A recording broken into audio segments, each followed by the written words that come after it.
I'm upset with you Egyptians. Why, guard?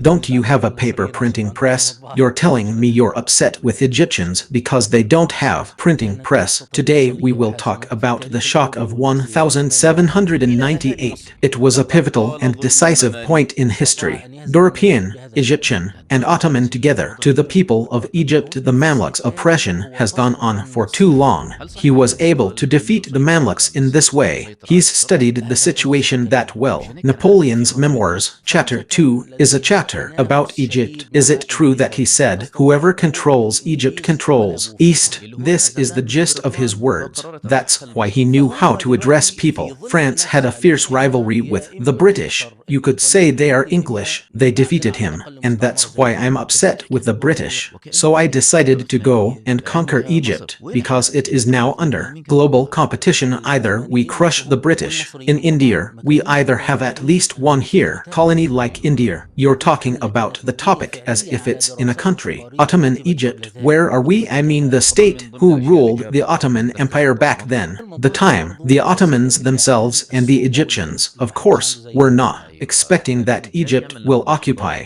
Yeah, this campaign was actually based on studies. Reports were written before that and written efficiently. Of course, among the things he brought and entered, the printing press. This printing press is also a tool of authoritarian media, the one that no one else has. Yes, if he's not here to set a civilized example. Of course, this is also evidence that he did not want to publish. Science. Reveal your true face. This is authoritarianism. Well, we waited until the honor of Mr. Napoleon arrived. Bonaparte. We don't have the Suez Canal. No, there isn't. But he came with the intention in his mind that he wanted to save the channel. Yes, of course. In order to control the British, to make his way to India easier for himself. Trade then moves to him, and so on. Peace be upon you, my brothers, wherever you are. Welcome. Welcome to a new episode of the series 100 Questions in History. Where have we reached? Join us now. We've arrived. Of course, we're still here in the ninth axis,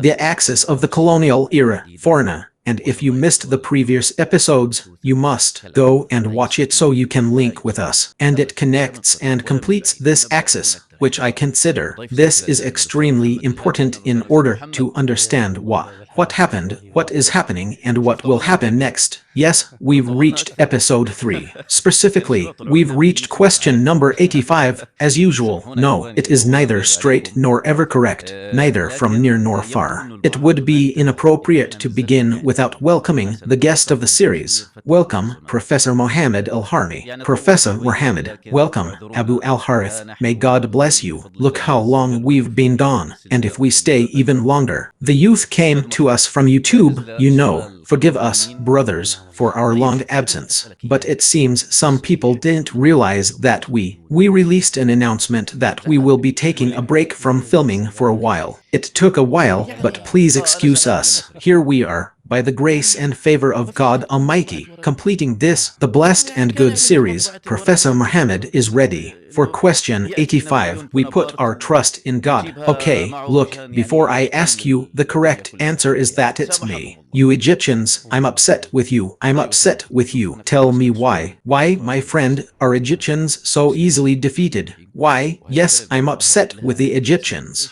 So you don't have a paper printing press? Yes, so why didn't you build a paper printing press? And you saved us from the story of Napoleon coming. Bonaparte brings her with him so that he can occupy the whole world. May God forgive you. Amen. Okay, Mr. Mohammed, look, before I ask you a question, I want to read this message to you. Yes, in the name of God, the most gracious, the most merciful. This is the message that I want to read it. It has several versions. Which one is consistent? God knows best, but it's one of them, I mean. In the name of God, the most gracious, the most merciful. There is no God but Allah. He has no son nor partner in. Queen, to the people of Egypt, O Egyptians, the injustice has gone on for too long. Mamluks, and their tyranny over you. These people who come from the mountains, the Khazar and the Circassians have corrupted the most beautiful bountiful land of Egypt. The most fertile parts of the world are now ripe for punishment. Their punishment has been decreed by God Almighty. With the demise of their state, O people of Egypt, it may be Harun al-Rashid knows what that means. Of course, this message, as we mentioned, has several forms. God knows what is certain about it. Today, Professor Muhammad, we are discussing the issue of colonialism.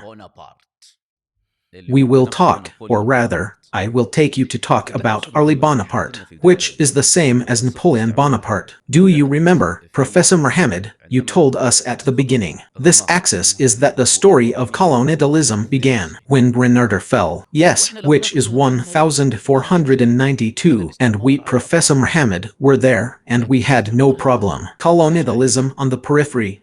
But this colonialism suddenly happened like this. He became stronger and acquired military power that enabled him to move from the periphery to the heart of the world. Islamic, yes. And then, not just any heart went to Egypt, but at one point in time, it was the most important state, Ottoman, and it was the capital of the Islamic Caliphate. Yes, Bonaparte came. He managed to conquer Egypt and it collapsed. Before him were the Mamluks, the terrifying ones. He entered Egypt, entered Cairo, and took control of Egypt, and then he headed to Damascus. Today we will talk about the shock. Is it a military shock or a cultural shock? Everything I've said, Professor Muhammad, is called Introduction. Where is the question?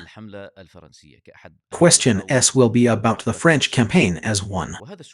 The most important aspects of the colonial era, and this question as well.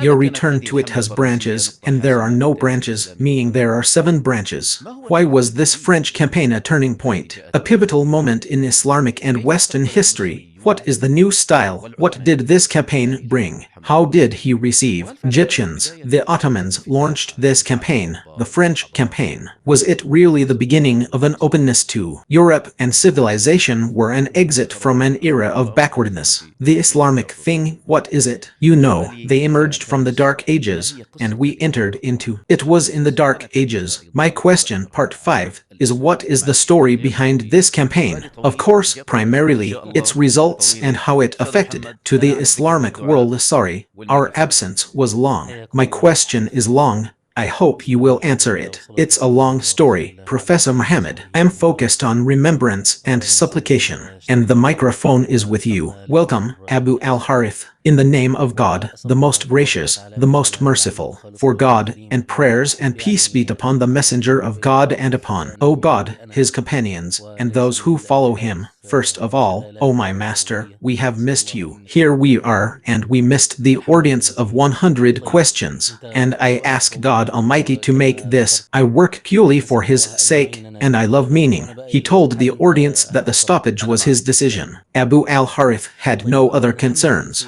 It is essential. I ask God to accept it from us and from you. French campaign. Okay, your question is long. As I mentioned, we ask God to help us answer, and I'm left. If I forget something, you'll remind me. I'm with you. Okay. Firstly, the French campaign, sir. Did you look in world history books or books, short history, or even short books in history of Egypt, history of France, history of the state? The Ottomans might not find any mention of the campaign. French, wow, or you might find it as a line or a paragraph, or you'll find it's something like concise books. She believes that the French campaign was an unworthy event, stopping at this point in world history books or Ottoman history or Egyptian history until the brief summary does not stop there. It is a campaign. I studied French for 3 years and failed. The French withdrew once again and Egypt returned for the Ottoman state. Therefore it appears as a failed military adventure. It may not be something to dwell on. History is full of stories,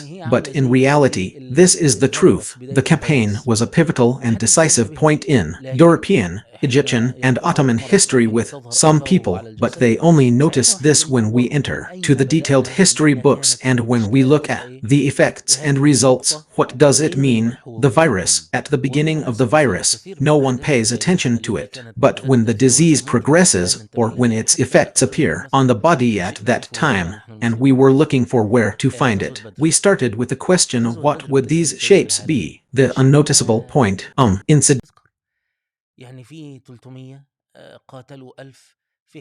It is mentioned that 300 fought 1,000 in one place. The desert. I mean, if there's a news channel about that, time will tell you about the battles between Persia and Rome. In Iraq and Syria, no one will notice that there. A battle between two tribes, that's what it is in the West. The Arabian Peninsula, however, means Ghazar al-Badri. What was the moment of the establishment of Islamic power, which was the most prominent civilization to emerge, meaning since that time so far is good, therefore the campaign. The French language is truly important because of what it has brought about. It was a shock to Egyptians, meaning the people of Egypt, because Egyptians are not a race, they are a people. Egypt has always been a centralized country containing everything, races and ethnicities, and among Egyptians and Ottomans, at the convergence of the remaining superior European civilization, the incoming dominant gas in the Islamic civilization that existed in the ages, its weakness and decay. Okay,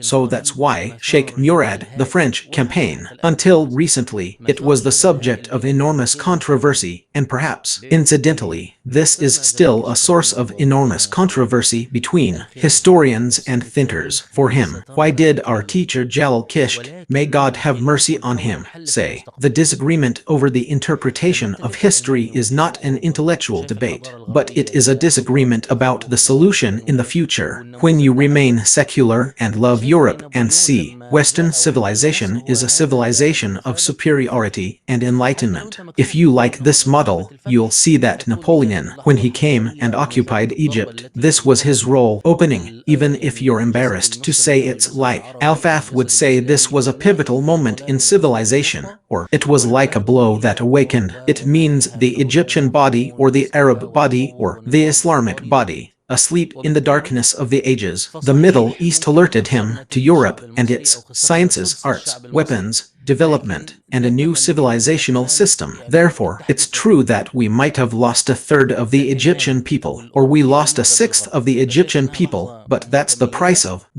of modernization and enlightenment. This is the secularist, the European, or the admirer of the West. He will see it as a special moment in our escape from the darkness of the Middle Ages and the darkness of civilization, Islam, to the light of European progress. Therefore, he doesn't see this as colonialism. Therefore, I don't see it as colonialism, or even if he saw it as colonialism, and will tell you that colonialism is good, beneficial. Colonialism isn't a problem, meaning the owner, Islamic thought or the person of affiliation. Islamic civilization will witness this moment. These are the first moments of major disasters. Europeans, after 1,000 years, or even more, for the first time in 1,000 years, they were able to reach. Our home is not an ordinary place to be reached this time, but an influential arrival means the Crusades, which it lasted 200 years, which is easier to bear in our hearts. The Islamic campaign of the French, 3 years. How? Because when the Crusades came,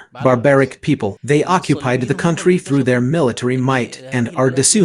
The political and military man, but he was never. The Crusaders are admired, meaning no one from the Muslims were impressed by the state of the Crusaders. On the contrary, it was the Crusaders who discovered that the country has civilization, sophistication, and values like, for example, the Mongols did indeed invade and occupy us. They crushed us, burned our homes, and demolished our centers, science and civilization, but nobody mentioned the Mongols' growth. A beautiful model, but what happened in the campaign, the French campaign, and its aftermath, and especially after that, we produced this admiration. The civilized one is still among us, the people who see it as Europe is a model of civilization worthy of admiration, and it is. Islam is a civilizational model that can be questioned. There is is talk of breaking away from him and abandoning him.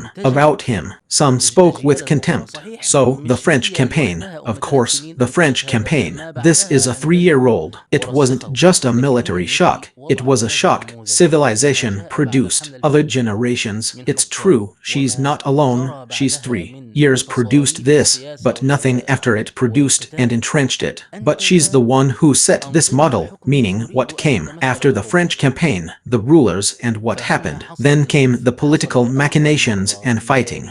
This is where something happened for the first time in our history. Islamic civilization is a civilizational rift in the sense of Islam didn't exempt you, so maybe that's the solution. And maybe it won't remain. It might remain our identity, or we might find another identity. Are we Muslims or are we Egyptians? We are Muslims. And those who belong to Islamic civilization, or do we to the Mediterranean civilization? Or are we even a civilization at all? European. Wow, the question of identity has been addressed. This is the moment, the first one around which this controversy revolves. Oh, this French campaign was therefore a decisive and pivotal campaign. So I'll tell you why I took it. This approach, of course, is what we were studying in. I realized it myself after 220 years. We're talking now. I realized it back in the days when I was in elementary and middle school. I mentioned the disadvantages, Ottoman occupation, and the advantages of the French campaign. We studied this in schools, so the generation remained silent during this period because, of course, you have Ministry of Culture, Ministry of Education, and governance systems. Secularism wants to break free from this identity. Islamic detachment from Islamic identity. The first thing to begin with is dislocation. Dislocation from the idea of the caliphate and the idea of the Ottomans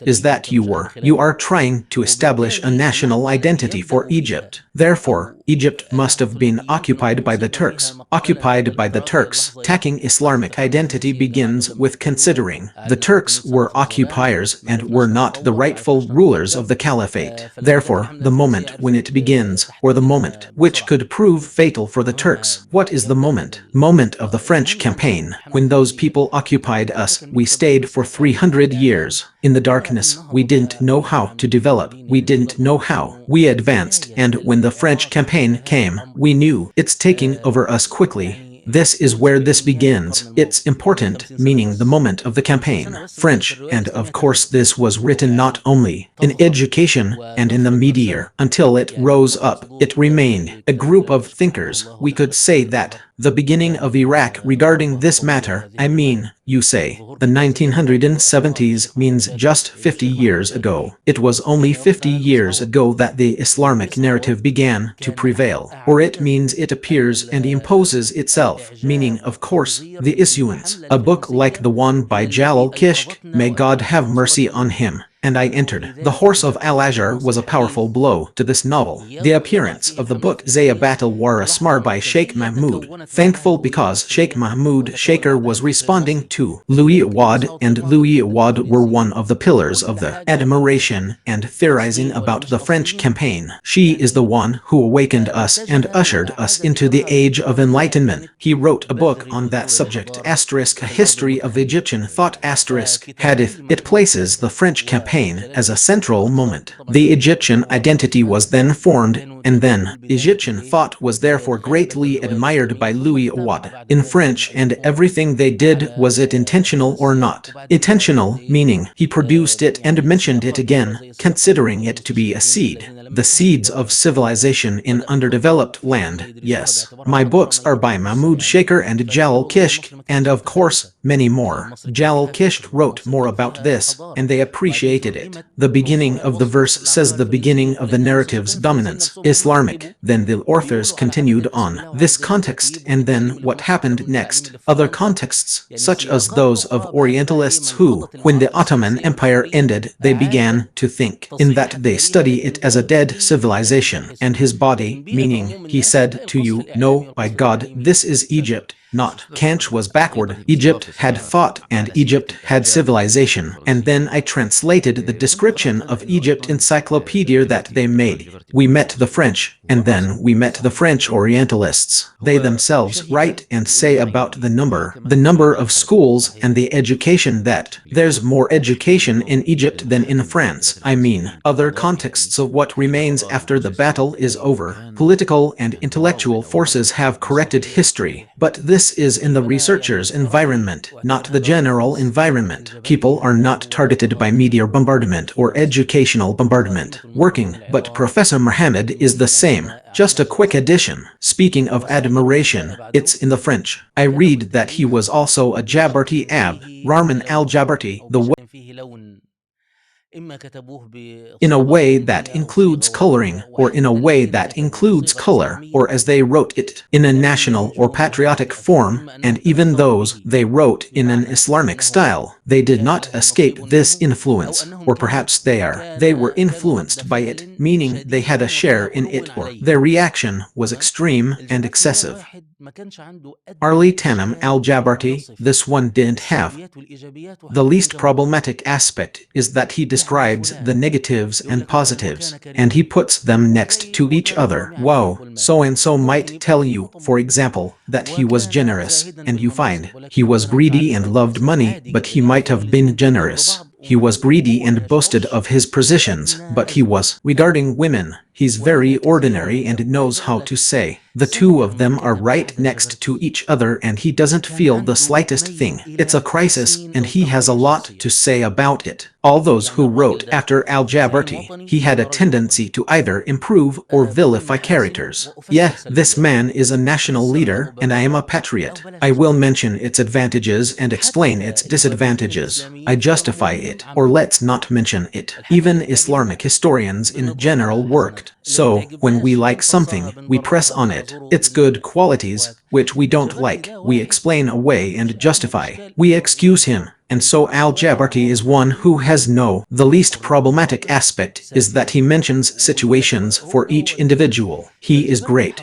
and he mentions very despicable situations and tells you, this is it and this is it, for al-Jabarti truly conveyed it to us. The French campaign, as the best, I mean al-Jabarti, by the way, from yes, God bless this nation, and these are some of God's blessings upon it. Historians praise God, and by the way, al-Jabarti is considered a genius by the world of historians. That means nothing like it had appeared 3 centuries before. Al-Jabarti is like this. 3 centuries before him, there was no one like him. Oh yes, 3 centuries before him, there was no one like him. Where does it come from? From al-Makrizi? Al-Makrizi is considered to be in this regard, meaning, of course, al-Makrizi. Some of them followed, for example, al-Takhawi and al-Sayuti, and others, but for example, the historians of the era, the Ottomans in Egypt, were not like this. Even I remember Arnold Pye saying, this guy is a genius. I mean, where did he learn? So where can I learn this history? I even read about him, that when Muhammad Ali came, he asked. He writes a history that distorts his image, the Ottomans and their praise, but he refused knowing this stance. Correct? Honestly, I don't know about this situation. I don't know about it, but al-Jabarti was so truthful that no one would think he does that, but he was writing the history of Egypt and Muhammad. Ali knew this and knew that he had written about his negative qualities, so he killed him. His son Carlil died in grief over his son's death. Okay, but what I want to say is that al-Jabarti was quoting the French. He didn't have anything. The least form of saying their good deeds never means saying you have their parents among the machines, things, and minds. Of course, he was a scholar, and his father was Sheikh Hassan. Al-Jabarti was one of the astronomers of the Bard. Engineering, chemistry, and such are included in al-Jabarti's work. The scientific complex that the French built sees. He describes their experiences and tells you about them, and there are things in them that are not. It is enough for minds like ours to recognize their superiority. Scientifically, But for example, in another experiment, they are trying to impress Muslims with a hot air balloon. He's traveling, and someone told him it's like a paper airplane, but they do this with a fire. So it rises, meaning the experiment. Those who liked it expressed their amazement, and the experience that they didn't. He didn't like it at all. His contempt was perfectly normal. Al-Jabarti has no problem describing the grievances of the French will be brought before the public court. He likes it. I swear this is a nice system that achieves justice. He says so and has no problem returning. He speaks of their savagery when they burned a hand, Suleiman al-Halarbi, and why did they kill him in this way? The terrible thing is that they killed people without trial. Now that Kleber has been killed, they caught the criminal completely. What does justice say? That you arrest the criminal. The French are being tried in a public trial. They killed people without charge and without. It was a crime, but the criminal was actually apprehended and punished.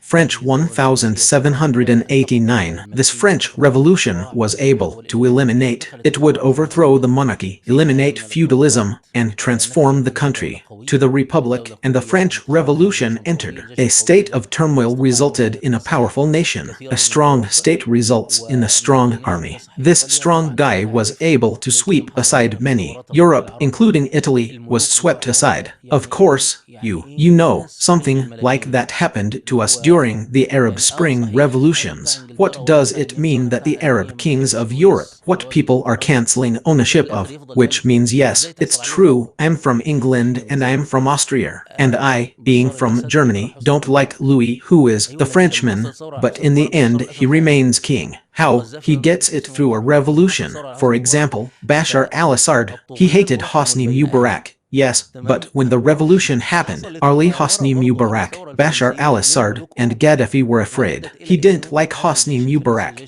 But when the revolution happened, Hassan Mubarak, in his tyranny, was a merciful figure among his family. Okay, so a conspiracy was hatched against the revolution. The French were among the kings of Europe, and this led to the fact that the French army, the army of the Republic, is capable of, it grows, expands, and spreads across many areas, and has appeared in them. This prominent leader, Bonaparte, of course, he would later be known as Napoleon. So we'll say Napoleon metaphorically. What is that? Now there is no scientific research. Oh, so we can point him out, you know. Meaning, there are some nice people who like to tell you. Kanch was nicknamed Napoleon during this important time. Meaning, yes, that's correct. Okay, one of them, and also, as our teacher says, Jalakish, may God have mercy on him, says that revolutions do not. Changing national goals means the 14th century, 10 against the revolution, and the revolution against Louis Roman IV, 10, but France's national goals are not.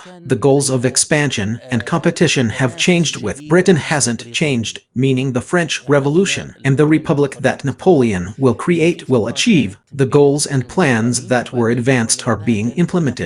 For the French government, apart from troops, there remained. What is it that you find? The homeland is going right, or the country is going in the wrong direction. What will happen with the coup? He either moves it backwards or to the left. So what happened was that France had intense competition with British. We said when we talked about the map of colonialism, it was during a period between the Spanish and the Portuguese, and then the period after that. It was a rivalry between the English and the French. The rivalry between the English and the French can to say that the English were victorious in it, from more than one perspective and for more than one reason. What matters to us? Now, there are two things. The first thing is that the English, they controlled the Cape of Good Hope route. India, they control a lot of money and a lot of resources. And there are many people with a lot of money, resources, and people. They are reflected in money, weapons, and military power that brings. They have more. Okay.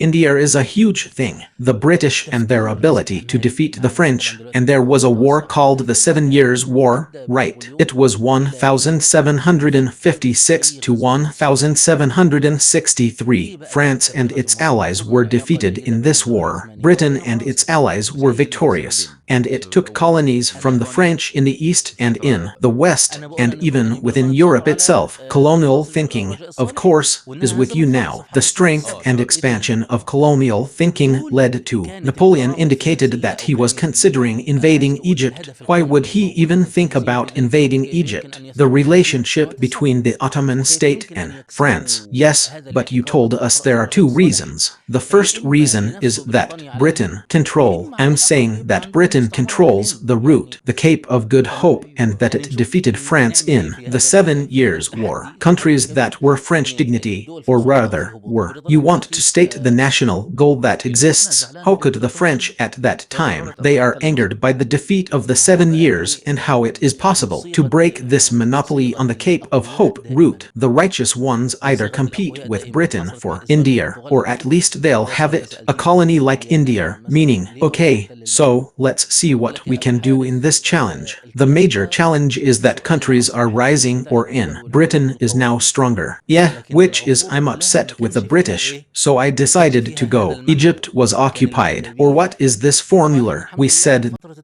of course, thank God we are in a period of inactivity. Professor Trump is going around bringing a president, Venezuela, from his home, and he wants to take Greenland, just like you can see. And then he tells you, there's no such thing as law. International and ethical, but what is it that challenges? I want to tell you, Trump is removing. The thin membrane was called the global system. And international law, or he practically didn't have anything. Practically, he was the strong one. It sweeps and expands.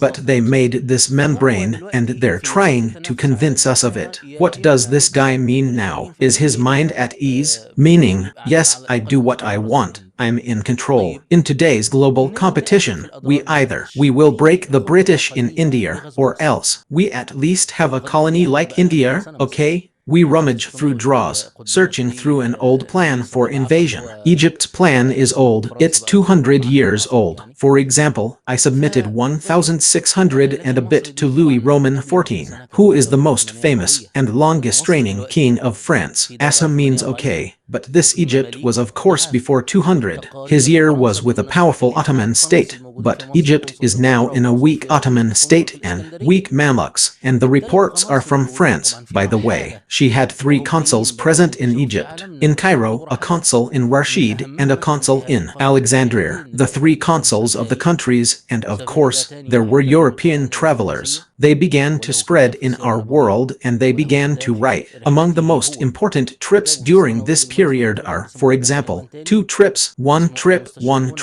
called Safari, that's the second one. One person translated the Quran into French and wrote a book about it, in the biography of the Prophet, and he has a book about his journey. His book on the Prophet's biography, incidentally, is translated, but it was translated under a different title called The Orientalists, and how they distorted the biography of the Prophet by Sheikh Abel, the transcendental determinist brought. Safari's biography of the Prophet is based on. It is an example of the distortion he committed. Orientalists in the biography and in its reality, as I see it, it's not a distortion, it's a mistake. So I want to say that whoever wants to look at the trip, Safari, translated, and the second man's journey, his name, Volney Bard, his translator and translator of the 2 journeys in the past. These were countries that had extensive travels, which his image of Egypt and the Levant at that time was not. The consul's reports are not from people sent by France in order to. It means looking for her in the Egyptian context and presenting a report by the French government, actually quite famous, called a report by Detot or something similar, because it is French. I'm fine, I have a little. What was he saying? He says, it has weak points. And now Egypt can be occupied, meaning when we go, we look towards Alexandria, we look towards Rosetta, the port city. This country is weak. It could occupy Volney's trip. For example, what details were there? Incidentally, Napoleon's memoirs about the campaign, a translated version of it about Egypt, was published about 5 years ago. That's how it is at the National Center for Translation in Cairo. He had learned about Volney's journey before he goes to Egypt, and now I'll give you the exact details. It's very important, by God, Professor Muhammad. Muhammad.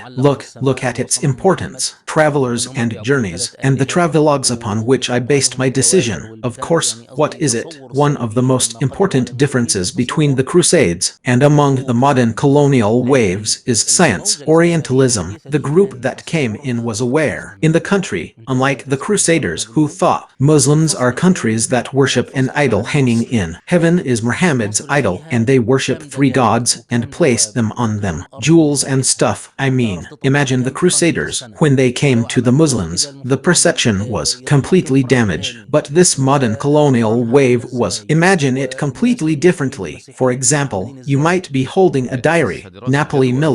Chapter 2 is a chapter about Egypt. How many chickens, how many animals, and what is the area of the land. And you know how many francs you can earn per year if we do. So, he's supposed to get a few more francs. And how are their ovens working? And what about the people and the Muslims? And how are the Christians there doing? It feels like a feasibility study, a detailed study of the second chapter in our notes. All day long, Egypt and numbers. Wow, he didn't know how to address people. Exactly, and that's what he said in his memoirs. On Volney's trip, he said that whoever comes to Egypt will. They brought their gods with them, and they want the Egyptians. They worship their gods, but when Alexander, why does he know how to live? Because the first thing he did when he arrived was go inside Temple of Ammon and his worship. The Egyptians saw him as a supporter of their gods. So rest easy for him. Why would we get into a fight with religious people if that's the case? We can choose not to enter it. That's why what you're saying seems to be the same. The speech of in the name of God, the one who has no partner. He had a son. Yeah, know that when I come, it will be known among you that I have come to remove your religion. Know that this is a false and baseless lie. I am a Muslim and I respect the Prophet and the Holy Quran. We and the French are loyal to the Ottoman Sultan. May God perpetuate his reign. Yeah, and I have. It means that before I came to you, I destroyed the Pope's throne in Italy. What center did I hit you with? Christianity, to prove it to you. Yes, the Christian center. Then, he killed the Knights of Malta because, of course, he had occupied Malta. On the road to Egypt, those who claim that God, he orders them to wage war against the Muslims. Don't think that prayers are the same as they are. The religious practices remain the same. Our problem lies with Mamluks. These Mamluks who caused corruption in this, the Hassan region. The best, I wonder if they have an argument. God has decreed Egypt for them, but if he has not decreed it, let them present this argument to us. And the scholars are the ones who, they will manage and take over the government. We will not do anything. We will take over the rule ourselves and over the villages that it is in our favor to raise the Sultan's flag, to raise Ottoman Empire world. This means that the villages that will side will raise the world. The Ottoman Empire, not even the world, not even the French world means everything, and your worship is as it is. And your affairs remain as they are. And indeed he was warning about. His soldiers said, we're going to Egypt, meaning the people. Some people have religion, some have the Quran, some have women. No one in Egypt treats women the way they do. She deals with women in France. When Napoleon arrived, he understood this. His campaign was actually based on studies and reports. I wrote before, and I wrote competently. Yes or good. The proof is that when the Mamluks were defeated, he went to the scholars. Al-Azhar told them, you see, I eliminated those who were humiliating you. Exactly, I'll come to you, but let me go back to my idea now. The goals are way you move. So now he's moving to do what if you're looking. Generally speaking, Napoleon saw the map as follows. It's the French who will see the map. He will see that France is present in the Mediterranean Sea, and the Cape of Good Hope route that winds around Africa is under British control, so the fleet. If the Frenchman goes the Cape of Good Hope route, the British fleet will meet at Gibraltar and that place over there, or Britain effectively had the French fleet trapped in Mediterranean Sea. Okay, So what does he do here? There are two ideas on which they differ. Historians, but what does that mean? This disagreement doesn't concern us. How strong was Napoleon? He will occupy Egypt, and when he occupies Egypt, he will dig into it. Why was the Suez Canal dug? Because if the Suez Canal is dug, the road will, from east to west, quick and short, no detours, around every continent of Africa. Anyone coming from India will go into the sea. The Red Sea, the Suez Canal, and the Mediterranean Sea remain. That's how the man who's sitting in Toulon or in Marseille or in France is much closer for India from those who are sitting in London. Why did we only open the Suez Canal alleyway? The road became shorter instead of going around in circles. The entire continent, naturally. So, I wonder if he wanted to occupy it in order to shorten it. The sea route, or is it because Britain controls it? On the sea route, come, we'll take control. The overland route to Egypt, then the Levant. And of course, Egypt and the Levant are now what? A meeting place. Trade between the West and the East. What are the goods? How can someone in the East go to the West? Balbar. Oh, by the sea, mother. She went to sea with the British. She went. By land you will pass through Egypt and the Levant. Wow, maybe he wants to continue and leave. Iraq and Persia will go until they conquer India. Maybe because he also loved Alexander the Macedonian and admired him. Alexander the Great. He died before he could fulfill his dream and reach India. Alexander. What about the rest of life? It means a humble paragraph, a bit of humility. He had an ego, meaning he had megalomania. Very high means I'm bragging to him, I mean. But he is also a political and military genius. We hated him even though he was a murderer. But the important thing is that Napoleon was, do you want Egypt and Syria, or do you want Egypt and Syria, Iraq and Persia? And he doesn't want Egypt and the Levant, and he will do it. The Suez Canal controls the maritime route. Secondly, all these matters are subject to such disagreement. The differences between historians are irrelevant to us because they are all the same. They come together. But Napoleon himself wrote in his memoirs that, even if we don't complete this project, Egypt alone, if we knew how to manage it financially, it would be another India. I mean, I want to say even the minimum of his plan. It is that controlling Egypt is sufficient, just as Britain has India, we have Egypt. Yet,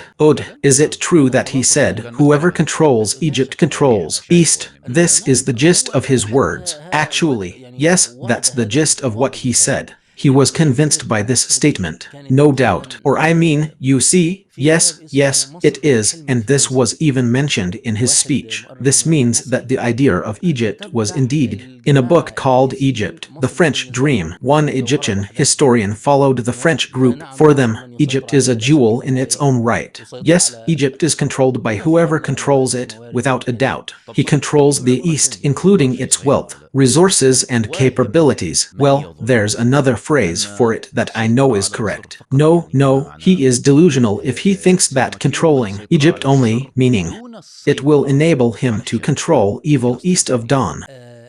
Control over the Levant and Palestine specifically. I don't recall reading it like that. The form, but this is confirmed by his actions because, ultimately, he was not content with Egypt, but went to the Levant, and were it not for, if he stumbled at Acre, he said, I buried my dreams there. Acre. So look, there's something else that needs to be pointed out to me. I know we mentioned this in a previous episode, or no, we said that after the wars ended, the Crusades in an Italian story, A History of the Wars, Crusader, and in it, the last volume is called Recommendations, or it meaning, the recommendations are a plan he presented to the Pope so that, what will the Crusades do? Within this plan, I have the translated part. The last part is in Arabic. I have it mentioned. It means that if we want to go home, Al-Makdisi, and we'll start with Egypt. We won't start in the Levant because we started in the Levant. That's what made Egypt exist behind us. So the Muslims were able to recapture the house. The Holy Land was restored once again through their control of Egypt. He began recounting the history of the wars. How could the Crusades happen when we didn't control them? Egypt lost Jerusalem to us, and therefore it was his plan, and the truth is it wasn't a plan he started. No, this plan has existed since the Crusades. The Fifth Crusade and the Sixth Crusade, the Seventh and Eighth Crusades were all. Their plan was to take Egypt first, then the Levant, but they all failed except for the campaign that was easy for us. We told it in the Crusades. This is the first modern implementation of this plan. First, you control Egypt, and then you leave for the Levant. The important thing, sir, is that Napoleon presented this plan to his government. The administration that exists in France is the government. The management is excellent, meaning it's okay, give it your all. He has permission, but he still has another crisis, which is the crisis of he could occupy Egypt without Britain knowing. In the news, he arranged all his plans on the basis of preparing the fleet. No one knows his purpose, his goal, or where he will go, so that he would not have to engage in battle with the fleet. The British man went to Egypt and occupied it, and indeed, he tried to hide it throughout this period, but the British also smelled the news, so a race ensued. Egypt's sea fleet is racing. The British man kept circling the Mediterranean Sea, wanting. The French fleet needs to understand where it's going. On a cloudy night, the two fleets actually crossed side by side, some of them without even seeing each other. Okay, the British arrived in Egypt before the French, but the British had no intent. Egypt is a bit far away, and they have enough of that. Their aim was to prevent France from controlling Egypt, or no one will control Egypt. The British fleet arrived in Alexandria, and they sold a ship, you Egyptians. Alexandria, we have an idea that the French. They set out in a fleet intending to attack Egypt. We're here just to protect you, not. We want anything from you except food and drink, at its price. The governor of Alexandria remained in that position. The time is one. His name is Muhammad Karim, or Mr. Muhammad Karim, because he is from the Ashaf descendants of the Prophet. When he first saw this, he thought it was a trick, and he deceived them, saying, "This is the Sultan's land." No, it's not for you, not for the French, and nobody has a say in it. He had a point and responded to them harshly. This is an expression. Al-Jabarti, they told him, "Well, we don't want anything from you anyway.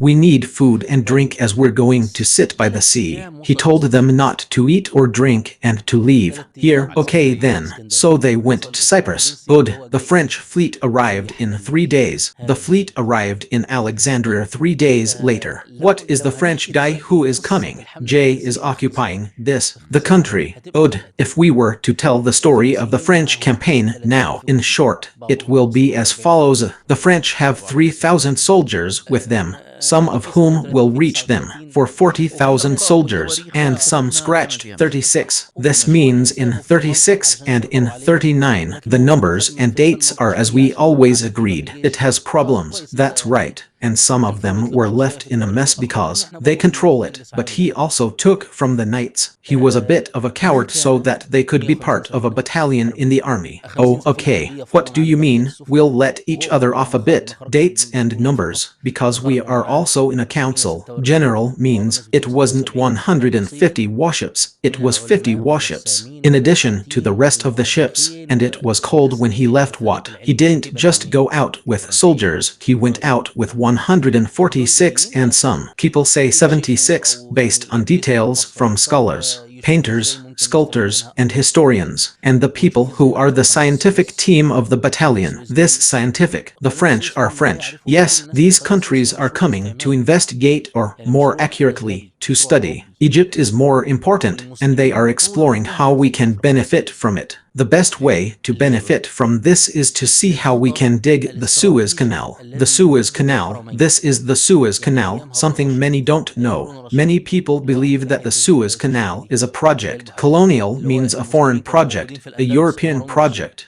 Muslims throughout their history have refused to dig a canal. Suez, why? The strategic threat to the two holy mosques means the days of Harun al-Rashid, the days of Harun al-Rashid, it is raining wherever you wish, which means that the Muslims were present in Andalusia during the time of Harun al-Rashid. It meant the entire sea. What is the Mediterranean like, along with its entire southern coast? Eastern Islamic. Al-Masudi narrates in Muraj al-Dhahab that Harun al-Rashid thought of a ceremony to dig a canal between the sea, the Mediterranean, and the Red Sea. Its minister is Yahya bin Khalid. Al-Barmaki told him, "Do not do that, O commander of the faithful."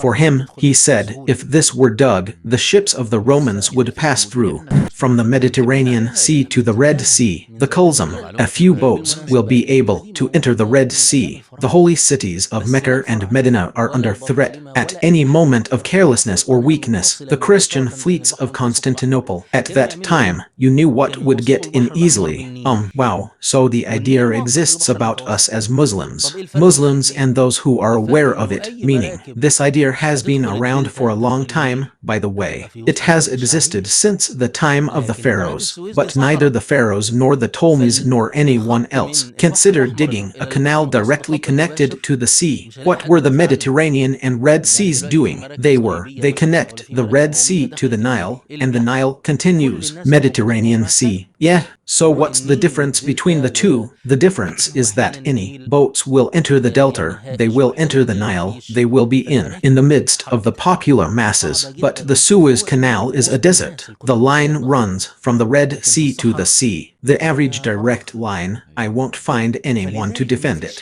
about him. So now, for example, there are crusader ships. Firstly in Roman ships entered the Nile. What's happening? Everyone in Egypt will fish, even a Byzantine state. There is nothing, and all of the Mediterranean Sea, except for western part, the Ottoman fleet was in control. He and the Ottomans were fighting in India. They are fighting at the Gulf of Aden, and they are fighting in Arabian Gulf. Or the Ottomans then considered opening a canal, Suez, to facilitate the movement of the fleet instead of it sitting idle. He builds a second fleet or dismantles the fleet and rebuilds it. Second, or he thought he could pass it on, but that didn't happen. Slian, all of this is for the protection of the two holy mosques. Oh wow, we'll wait until Mr. Sharaf arrives. Napoleon Bonaparte. What channel do we have? Swiss, but he came with the intention in his mind that he wanted to save the channel. Yes, of course, in order to control the British, or he strikes the trade routes precisely because he makes it easier for himself to reach India. At least there remains a second, shorter sea route than the British, so trade moves to him. Good. And so, okay, Mr. Mohammed, you've reached the point where the English went to Cyprus and flew away, and the French, they're coming. We've reached this point, just stay tuned, there's a lot more to it. Honestly, it's a frustrating task. Say, you're talking about the issue as if there's no state. Ottoman, yeah, then Egypt, correct? What's with all the people coming and going? Where are we? I mean, who is the Ottoman Empire? He was ruling it at that time. What is this shock? No, Selim Roman III is not involved in that. The time, Selim Roman III. Yeah, but that's not the shock, my friend. This was a shock to the Ottomans themselves and the Egyptians. Of course, they didn't expect Egypt to occupy this. The immense shock means the phrase Al-Jabarti's phrase, a phrase I will never forget, and he was the first to start working on the campaign. What does the French campaign's cross say? This year marks the beginning of time's disruption and succession, trials, tribulations, and the reversal of nature, and the reflection of the subject, the one who knows what you're saying about the world. The day of judgment has come, which refers to the people who are in Egypt, sitting. Those who are at least 300 years old haven't heard of crusaders. In the Ottoman state, the line of friction and conflict shifted to Central Europe and to the shores of Morocco. Or so, the people who are living in Egypt and the Levant, we are sitting in safety. And 300 years and nothing. And that's why Egypt, the protected by its guardians, and Egypt, or rather Egypt, since it was conquered, the Muslims slept. Amr ibn al-As, meaning us too. 1,000 years ago, 1,000 years ago, 1,200 years ago now. I mean, during the French campaign, nobody knew. It has been occupied since Islam and the army entered it. No one could reach Cairo. Even in the days of the Crusaders. I don't know the Crusaders. They occupied Cairo. Okay, so you're talking about people. She was firmly convinced that Egypt could not be occupied. Something unexpected. Something impossible. Never. How did it occupy the Ottoman Sultanate? Even if there was no Ottoman Sultan, there were Mamluks. The Mamluks, who disciplined the Mongols, who disciplined Crusaders means what? Medicine, for the sake of the people. People are living in safety. So people don't get confused, it's not us. The Mamluks have broken their pact and their rule is over. The story means that Salim didn't enter. I mean, the Mamluks finished and we closed this file. Why are we talking about Mamluks? Less, that's right, good. Do you remember, my master, when we said that Ottomans, they were not occupying Arab countries? Even though they are in Arab countries have, for the most part, maintained internal administrative systems and their importance. They didn't intervene. They didn't have many forces to begin with. The administrative systems underwent a major change in Egypt. The Ottomans simply removed the head of the regime. They enlisted the help of the Mamluks, but they arranged a system so that the Mamluks did not turn against them. Yeah, this was during their time of power, meaning this was during the time of Salim Suleiman. Legal expert Salim Roman II means this is at its peak. When the Ottoman Empire began to weaken, the Mamluks, who are still on this land, they began to break free from the effects of the regime. Ottoman, they make them feel powerful, especially during moments of state weakness. The Ottomans were the true rulers. Mamluks, they weren't Ottomans, and the Ottoman Pasha wasn't the Mamluks, to the point that some of them came from among the Mamluks. He wants to restore the Mamluk Sultanate and take over Egypt. The Ottomans and the Hijaz were second in line, meaning Ali Bey Kabir, a Mamluk Sultan, was one of those who went the Levant and he wants to revive the Mamluk Sultanate. And we are talking about the moment of the French campaign. There were two Mamluks, one of whom was named Murad, one of them is named Ibrahim, meaning they rule almost half.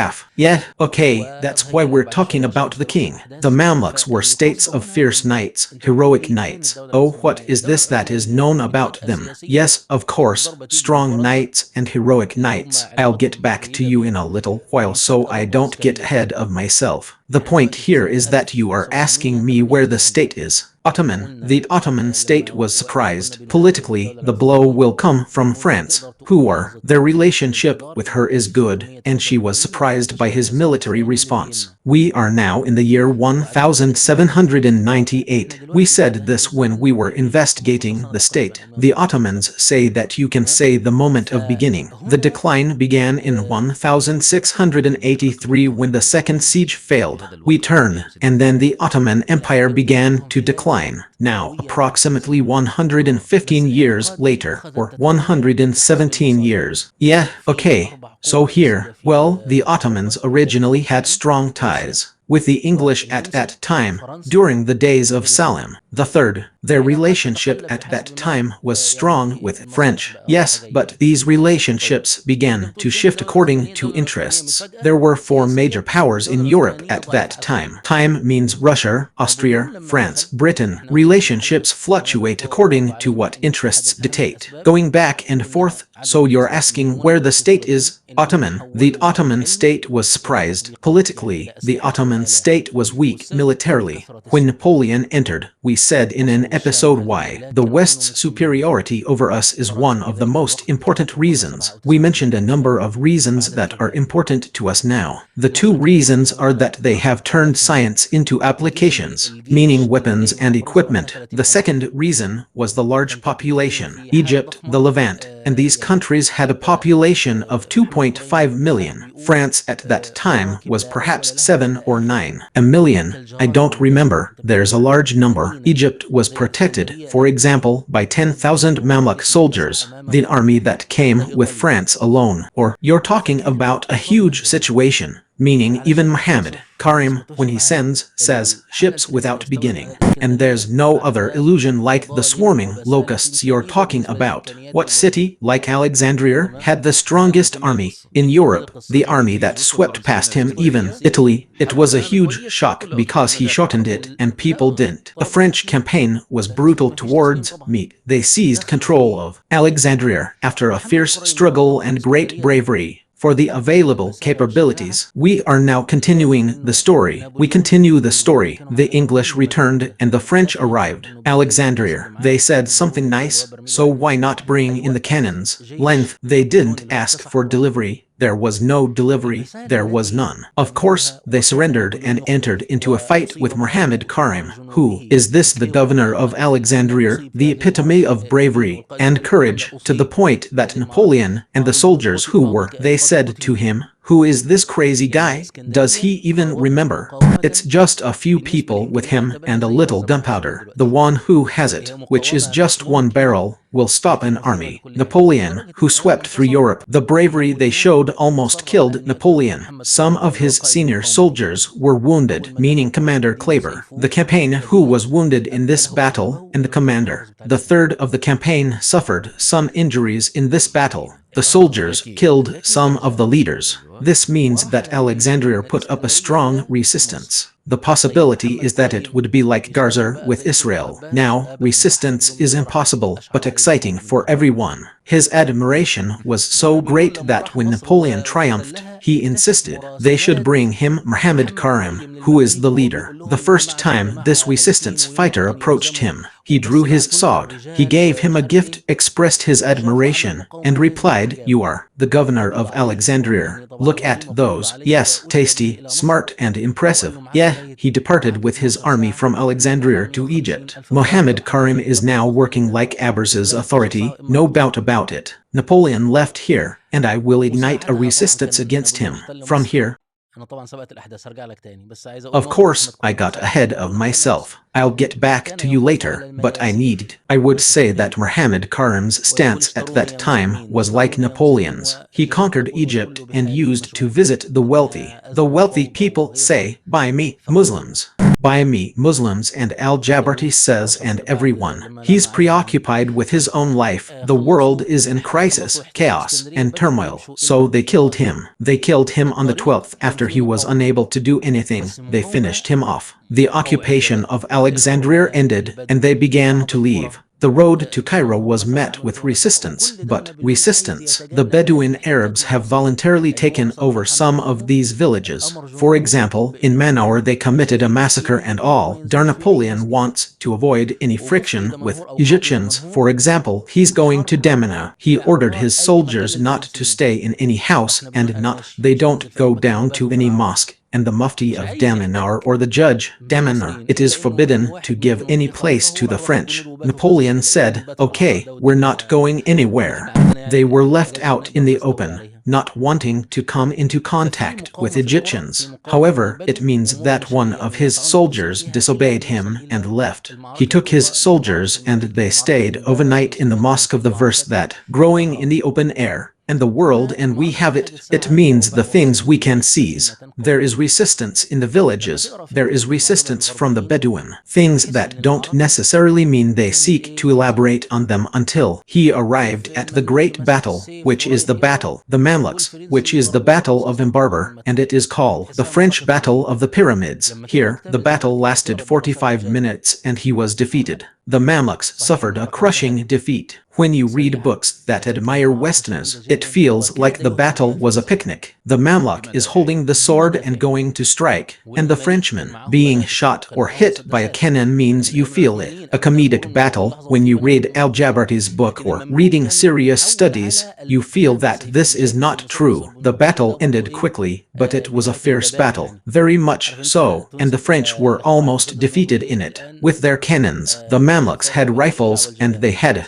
pistols. We have been around since Ottoman times, 3 years ago. Centuries from this moment, moment, and in rifles and pistols, but the Mamluk was used to walking with his sword, you see. What are these pistols and rifles for? The coward means you know you're attributing it to the inventor. The gun, what is it saying now? It's over. The difference between a brave man and a coward is a gun from a distance. Yeah, but the brave won. The Mamluks did not show great bravery. Even the French, in their memoirs, in the book of Bard, I should refer to it as the Army of the East memoirs, French soldiers in the French campaign. It was compiled and translated by a French historian named Tareekhna. I think it was 5, 6, or 7 years ago. The Dr. Ahmed al-Darwi, one of the others, said, along with the names in translation, the French call the Mamluks Jennies. The French say about these Mamluks, no, they have a unique advantage in the tournament, heroism and bravery. One says there is no doubt that they are the bravest fighters in existence. One says we couldn't stop ourselves from admiring them. But what was the problem? The problem is that Mamluk Faris Fard Mujahid, Napoleon's army fought a group with his strategy and military art. On an individual level, there's nothing. He doubted that the Mamluk was superior to the French. But Napoleon, with his new military plan, by dividing the army into clustered squares and cohesive, and of course, with his modern defenses, he was able to, that the Mamluks should be defeated in this way. After the defeat of the Mamluks, a state of chaos in Cairo is naturally the domain of power. It disappeared, as happens everywhere, and Napoleon appeared. I'm going to now briefly tell the story of the campaign. The French and Napoleon began. He controls the Delta and is trying to control it. Upper Egypt, control of the Delta and control of Upper Egypt. It is a history of massacres, jihad, and struggle. Look at these villages where hundreds of people are being burned and killed, and people on the other side are also waging jihad. He who does not hope for life. Ultimately, the French register in their memoirs show that they witnessed a battle unlike any they had ever seen. They never expected. With limited resources, they were aiming to burn things down, the villages, so that the burned village would serve as a lesson for others. And then, saying that means you'll take the campaign. The French language will start to move in Egypt after a year. In Syria, there will also be battles and resistance. And a huge massacre will take place in Jaffa, at Acre. Ahmed Pasha al-Jazar, who was the governor, could. Acre was to confront the French to such an extent that preventing them from storming Acre at this time, they remained. You have 1 month, 1 month, the English will be. They knew where the French had gone, or their fleets will come to the Mediterranean Sea and take a battle called the Battle of Abu Qir naval battle. The French fleet ends. Their ships are being used to support the siege of Acre. Support means the people of Acre and Ahmed Pasha al-Jazar against the French, so it becomes the French army is present in Egypt in the form of the besieged. One must now adapt and yes, he's trying to figure out how to manage his affairs and how to acquire his resources. How can he coexist? How can he rule without? He should wait for France's advance because it is the way out. The sea closed on him.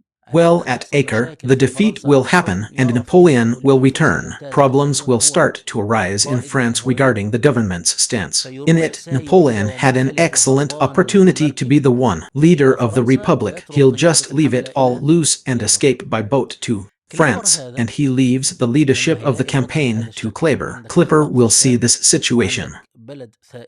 You have a failure in Syria and you have a country in revolt in Egypt, and you have the English, they attacked the fleet, and you have the Ottoman forces are moving. They will begin to enter. Negotiate for him to withdraw. He wouldn't have had any problems withdrawing if it weren't for the fact that the English insisted that all French people be taken. War breakers. Oh, the English won't let it slide, you know. They won't let it go. They are taken as prisoners of war. We will negotiate right and left. The negotiations failed because the Ottoman army, the Ottoman who was supposed to take over, wasn't really coming. He fights. The French were able to surprise them and defeat them. The Ottoman forces that came. Kleber essentially told the English, yes, as long as that's the case. I'll stay put and then I'll come back and fight. Exactly. Go ahead and fight the Ottomans on the ground. They were defeated because they weren't prepared, and months later, the historical gem, Suleiman al-Halarbi, will emerge. The one who will be able to assassinate Kleber is Halarbi, because he is from Aleppo, meaning from Aleppo, from Aleppo, from Aleppo. Oh, he was from Aleppo, a world-renowned terrorist. Aleppo, even though the French never reached Aleppo. Yeah, in order to assassinate and interfere in internal affairs. Egyptian, yes, and it afflicts his homeland, Syria, not Aleppo. Please, people, don't actually believe he's a terrorist. What is it? You are falling into the trap of our current reality.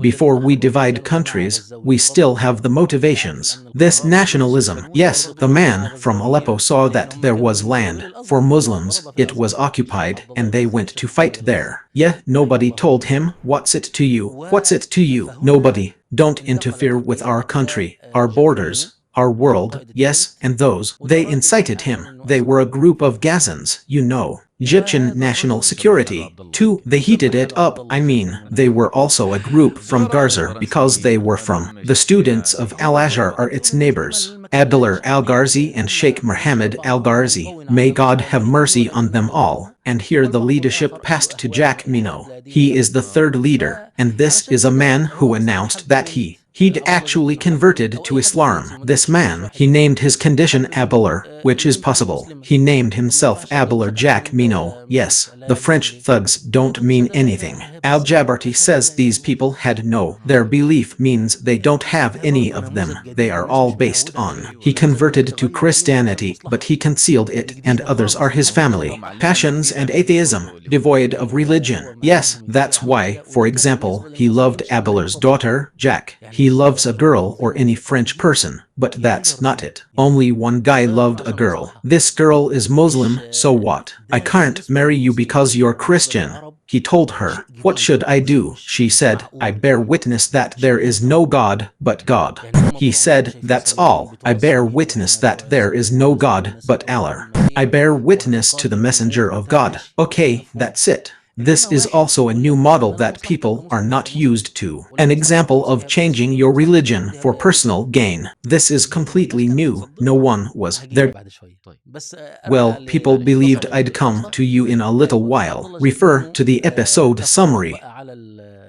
Yes, Abdullah, Jack Mino, let's negotiate now. The English didn't want to leave at that time. The matter is more complex than that, and they are because they lost another year of French presence in Egypt. The second round of negotiations was actually better. The French campaign departed in 1801, and they were 3 years from 1798 to 1801, or at that time the French left and Egypt returned to the Ottoman state. Yeah, what's this in short? This is called the story, or a summary, of the campaign. The story of the campaign. The campaign is good. Okay, now let's get to the important points of the campaign. Aha, what makes this campaign different from the others? Any failed attempt, or another military attempt? The new style that this campaign carried. Regarding the military, we mentioned in the context that this campaign was a campaign that had information. It was an ignorant campaign.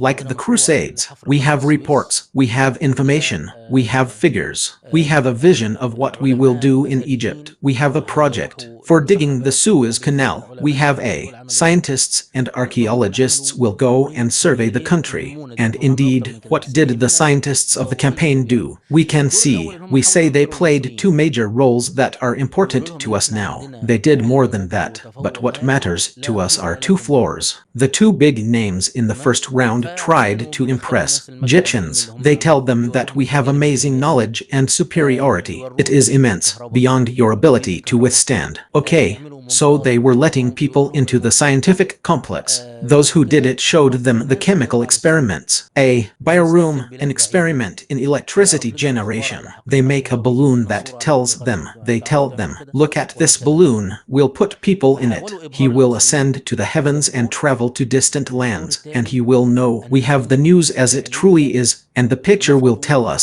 In reality, you know how to do that, and so on. They tried to impress the Egyptians. This is their role and their role. Secondly, they searched and examined the land of Egypt and extracted an encyclopedia from it, a description of Egypt, which is considered a masterpiece. The scientific accuracy and comprehensiveness it contained. You're holding an encyclopedia that's accessible in Egypt.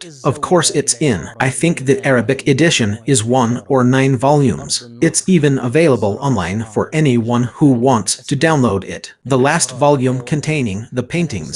Look at the mosques in the country, the corner of the building, the type of stone used, land, river, agriculture, industry, trade, education, water fountains, insects, animals, clothes, men's and women's clothing, social classes, where are the pharaonic antiquities located and what do they do? You mean you have a comprehensive report on the image of Egypt, an encyclopedia. He described Egypt and went to Upper Egypt and went, meaning, I mean, those who want to see what their country was like. In the past, he would refer to this encyclopedia and look at the pictures, complete, and the inscriptions, decorations, and types of houses, and the types of tents mean a huge scientific effort. No doubt means that ultimately the Europeans did not prevail. It's free. No, some people have dedicated themselves to its creation. European Renaissance. Okay. So I'm saying it was a different style. What was new was that they had information, and they had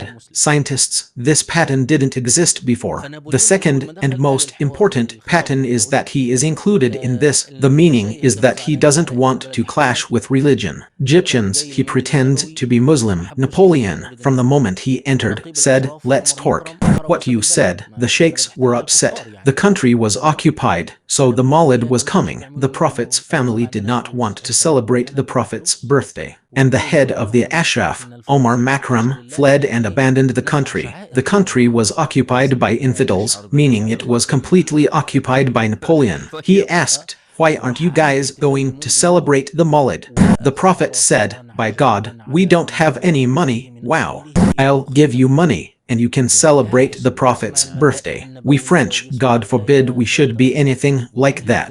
We prohibit rituals. Wow, my body's slogan came, according to his saying. Ode, yes, and he went and held a celebration for the Prophet's birthday and showed amazing patience, even though it was in it from beginning to end. Seal, he's sitting and listening. He was sitting, listening. Okay, yes. It's difficult for me now that I'm an older man and I don't know. I'll leave the alcohol. It's cold in our country and I need to drink alcohol to stay warm. So they came out to me. A fatwa on this topic means only these two things. The things I'm unable to do to be a Muslim. Complete Islam. Yeah, okay, well, what should I say? I'm curious, but I won't tell you. The idea is that the Prophet came to me in a dream and said, "My son has a large mosque in such and such place, and this is the place where you will demonstrate your Islam and bear witness that there is no God but Allah, and Muhammad is the messenger of Allah." He'd ordered the planning of the large gathering and the commencement of its construction needs time so that it doesn't become visible. The two testimonies don't appear like that in general. When you see, he tells them about wine and circumcision, if they tried to embarrass him. So now, it's not even a condition of Islam that circumcision means now a grown man said, I want to convert to Islam so that no one will tell him that he must be circumcised, and nobody will even tell him he has to give up alcohol. Alcohol is ultimately a sin, but the sheikhs, Napoleon's tricks did not fool them. They wanted. Embarrassed, they spoke to him about circumcision for him and his soldiers. They asked him about alcohol. How can you be a Muslim when you're not circumcised? How can you be a Muslim when you and your people are like that? Do you drink alcohol? He said to them, "Guys, these are the ones I'm not." Arif told them to look for a fatwa, and he said to him, "Okay, fine." And of course, that's what he says. And what is he? The powerful conqueror who struck the country and destroyed it. It means, but he is being submissive in his speech. The one who knows you is telling you the style of colonialism. The hadith says, hold a stick and speak kindly. You'll keep hitting even with nuclear weapons and then then come back and say, you want global security and peace, yet you're bombing it, you tell me. I mean, we're trying to push for peace negotiations and so on. So, are these the sheikhs around him? By Professor Muhammad, do you mean the scholars of Al-Azhar? Who? The scholars of Al-Azhar? Of course, I will give you what I want. I'm telling him now, please bear with me a little longer, but his outward appearances show that he is a Muslim. There are many, very good, for example, soldiers were stopped to greet pilgrims in a procession. Military, he was majestic and dignified, and he announced that he had sent a message to the Sharif of Mecca. Don't worry, the endowments of the two holy mosques are like what will reach you as it was. Our problem is with the Mamluks, but we're fine, of course. From what doesn't people here know him now, even in our time, that every country in the Islamic world had endowments waqf. It is dedicated to the two holy mosques. We were once one country. That means you'll find someone in Upper Egypt who stopped cultivating his land. What's the point of all this money? It's for lighting and restoring the two holy mosques. Where is she going? Coming out of this earth for the two pilgrims now, with our division, each country contained, and she seized the funds of the endowments which it contains what was allocated to the two holy mosques. He goes to the two holy mosques and is no longer allocated for the poor. The two holy mosques go to the poor of the two holy mosques, and so on. I'm not telling you that. And he gives the example of the defender saluting him for the great prophet. The important thing is that the man wanted, by all means, to be. He says, I have no problem with religion and things as they are. This is also confusing. He intended to confuse people's path, his resistance, because he's going. Please forgive me for some things that many people don't understand. Modern people are like Napoleon on his way, and the Egyptians, seeing him as an invading occupier, were not. We see the issue as Egypt and France. They saw the issue as one of Muslim and infidel. He's going to tell them, guys, I'm a Muslim. You people of Egypt, were you willing to accept that the Mamluks ruled you because they were Muslims? And before that, you were willing to be ruled by the Ottomans because I am a Muslim, or to the resistance, or Ottomans. Before them, Mamluks. Before them, Ayyubids. Before them were the Fatimids. That's right, because people now imagine that the national issue, bowed a little while later, when the Ottoman state condemned, and so she began to mobilize the armies. Since he presented this, meaning that a Muslim began, he plays on the strings of patriotism and nationalism. He means that I wonder if our great prophet Muhammad had descended now from heaven. Where was he residing? I live in Constantinople is a secular city of Christians. There are more Jews than Muslims in it.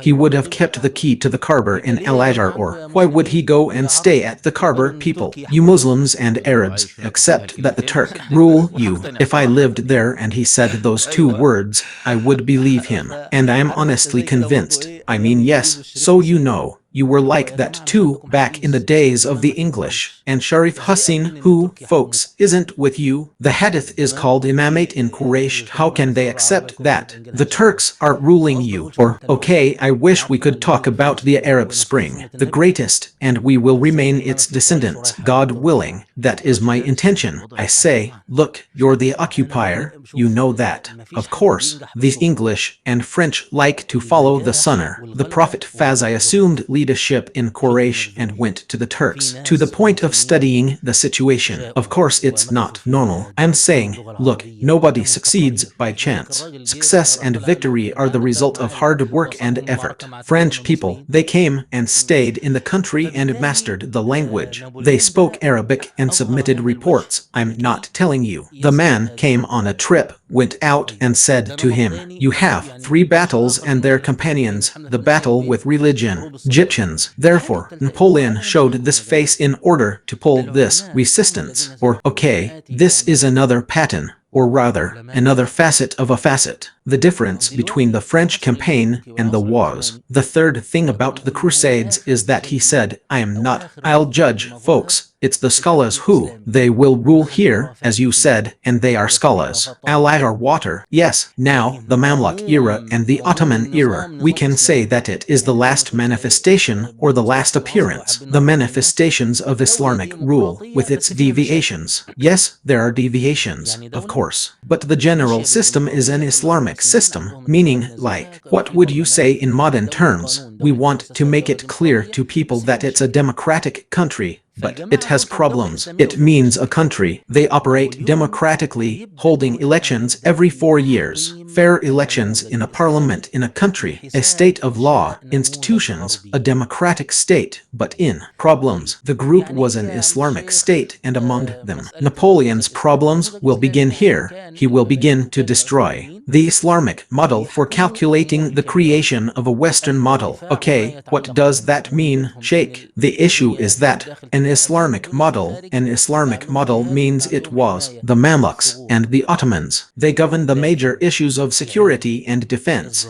And what? Their mission is related to the fact that the world is inside. The world's safety remains outside. It remains with them. Jihad, and they still have protection for the borders. But science, agriculture, industry, everything else, media, education, culture, all of this, it is done by the community.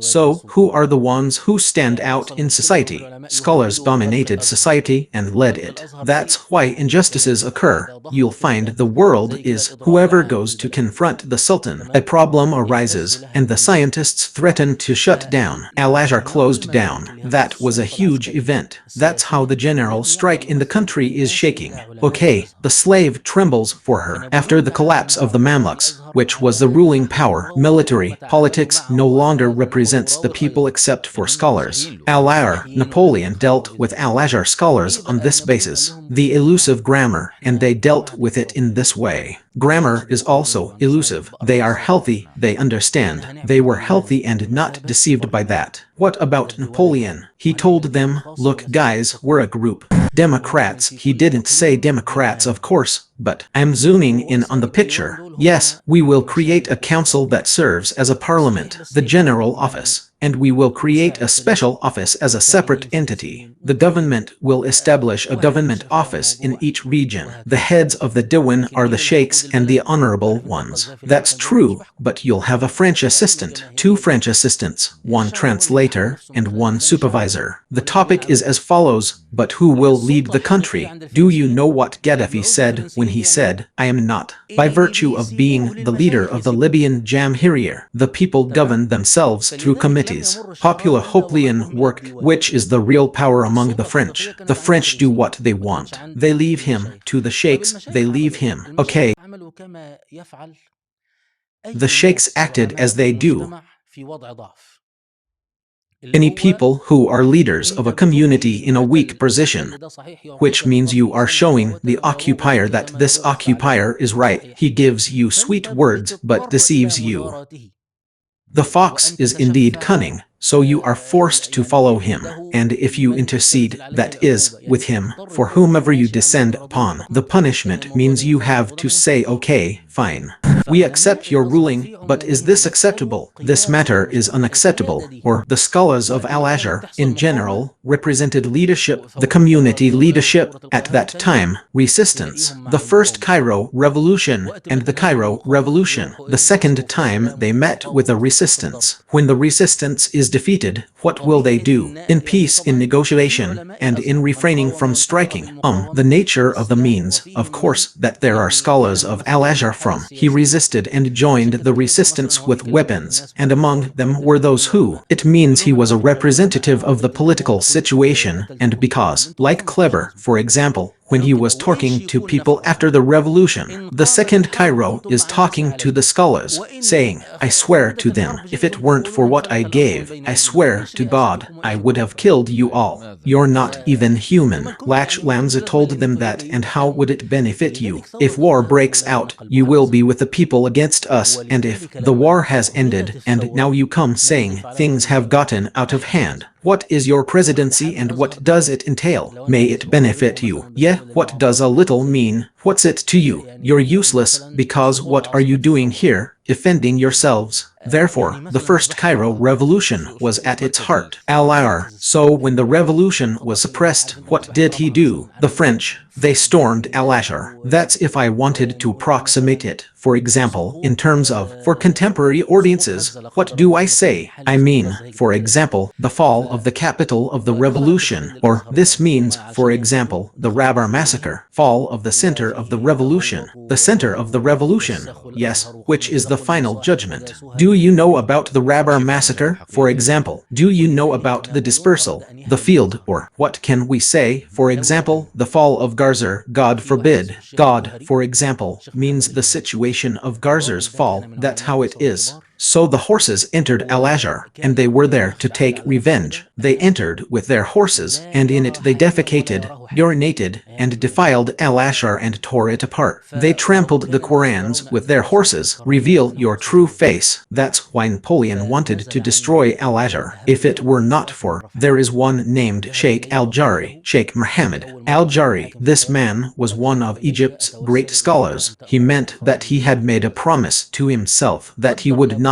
He sees a ruler, but no ruler sees him. That was during the Mamluk era. People believed he possessed miraculous powers, and that he, prayers answered. He abandoned his most important principle for the first and last time. His life, he went to him and said to him, for the first time, I want my father, the ruler in my life, and I have come to you pleading with you. Tamer ordered the removal of soldiers from Al-Azhar. Napoleon realized that if he broke the sheikh's opinion, the issue will continue. He responded to his intercession and ordered the soldiers to leave Al-Azhar. Oh, how wonderful, because there is still strength in society. But this is where Napoleon begins, and this is another new pattern that Napoleon will begin with. What I mean is, it won't start here, it's coming next. And in his mind, this is the model of societal destruction. Islamic, or a sentence to clarify things. When we say the Mamluks and military and political power, then there is the task of security and defense and everything related to it. But the rest of the community's activity exists within the community. The one who led the scientists is acting like he's from the balance of power between society and the government. It's true that authority is always stronger than society, but there are, what is the other in terms of balance? The model that Napoleon brought, which is, he will fail in it, but after that, Muhammad Ali will succeed in it,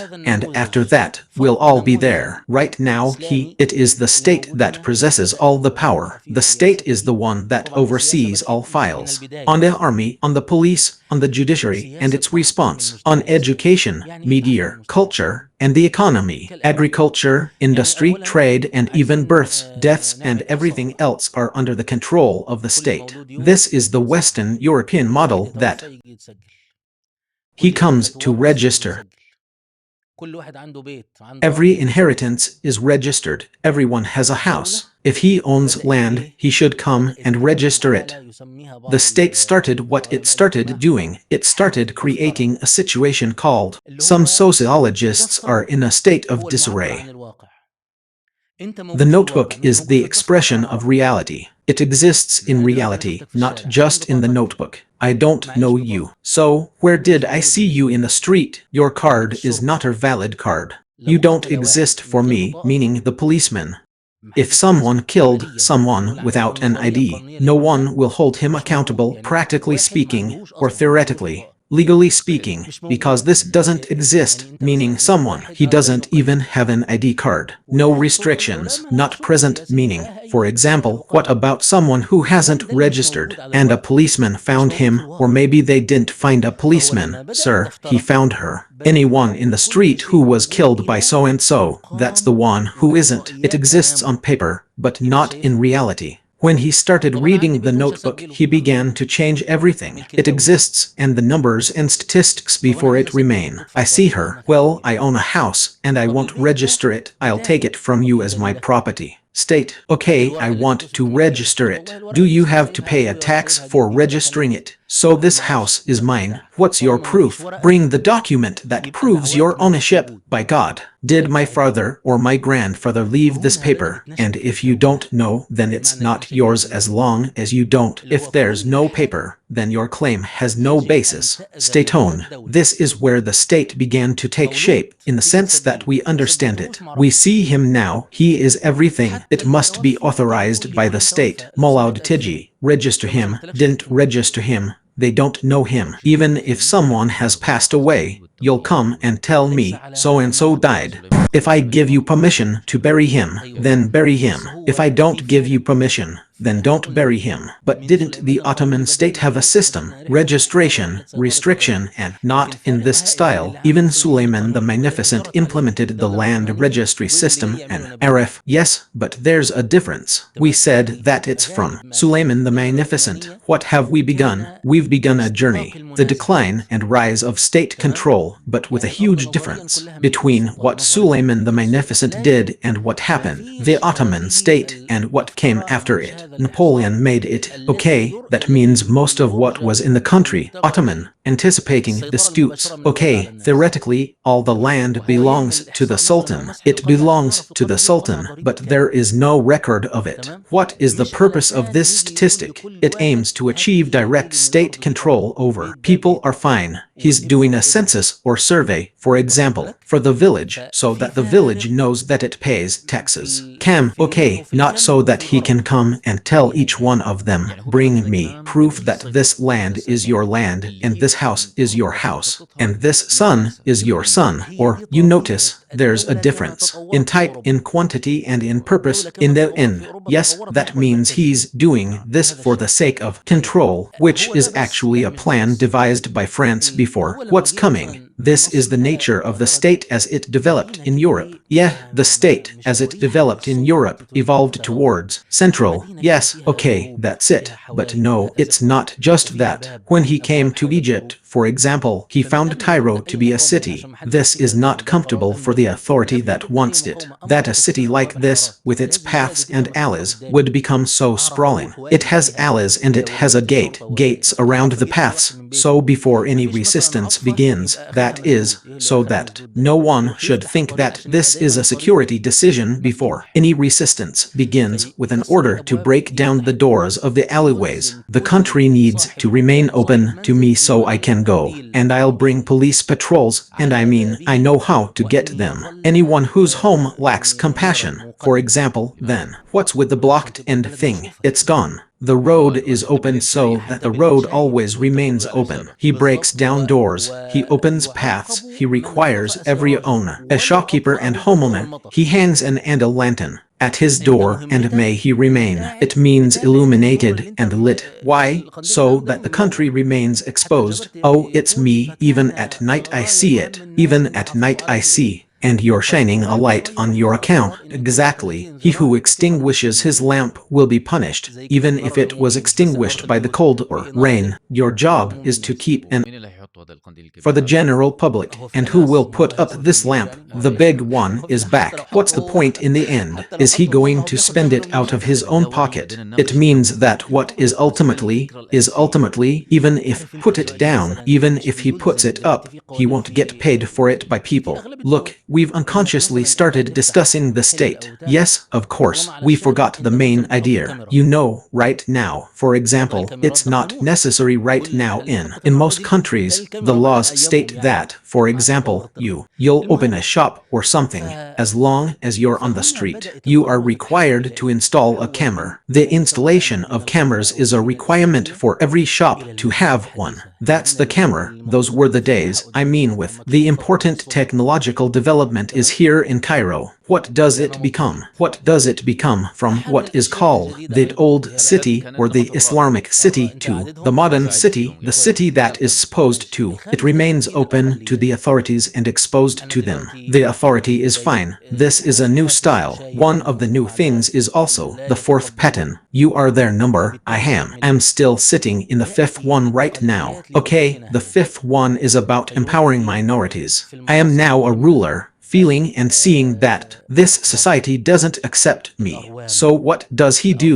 He brings in minorities to enable her. He goes and gets important positions. Copts, the Romans, meaning the Christians who are not Egyptians or the local French, those who were in Egypt before the campaign came, French, Franks, locals, and he goes and creates a new elite from among these people to take control. The important positions remained, for example, the group's leadership, endowment funds. The Muslim community says there is no corruption in. I will personally control the endowments so that keep these funds and record them in the endowment register. There was corruption there, and people were stealing. I was happy. I assessed it myself, and people were happy and applauded me. That's it. In reality, that wasn't the case. Once they took control of it, they treated it as spoils of war. They and the work of the muezzins, the jurists, and the Quranic schools has ceased. The blind, the disabled, and the sick, that's the banks, which was funded by endowments. For example, one of the Cairo security directors holds a security position in Cairo. They brought a Coptic man named Jacob and told him a corps of Copts was formed, and this would be an attached army. In French, any fight between a Muslim and a non-Muslim raises. His main point was his policy of empowering minorities, meaning that minorities, it prevails in society. Therefore, anyone could have, for the Cop,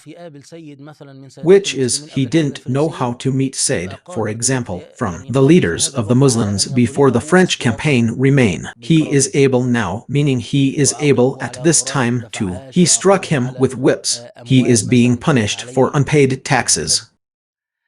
For example, money that he owed, and so on. Okay, when these people took the books and said the Jabarti villages were recorded, it is mentioned that they recorded villages. No, villages destroyed and razed.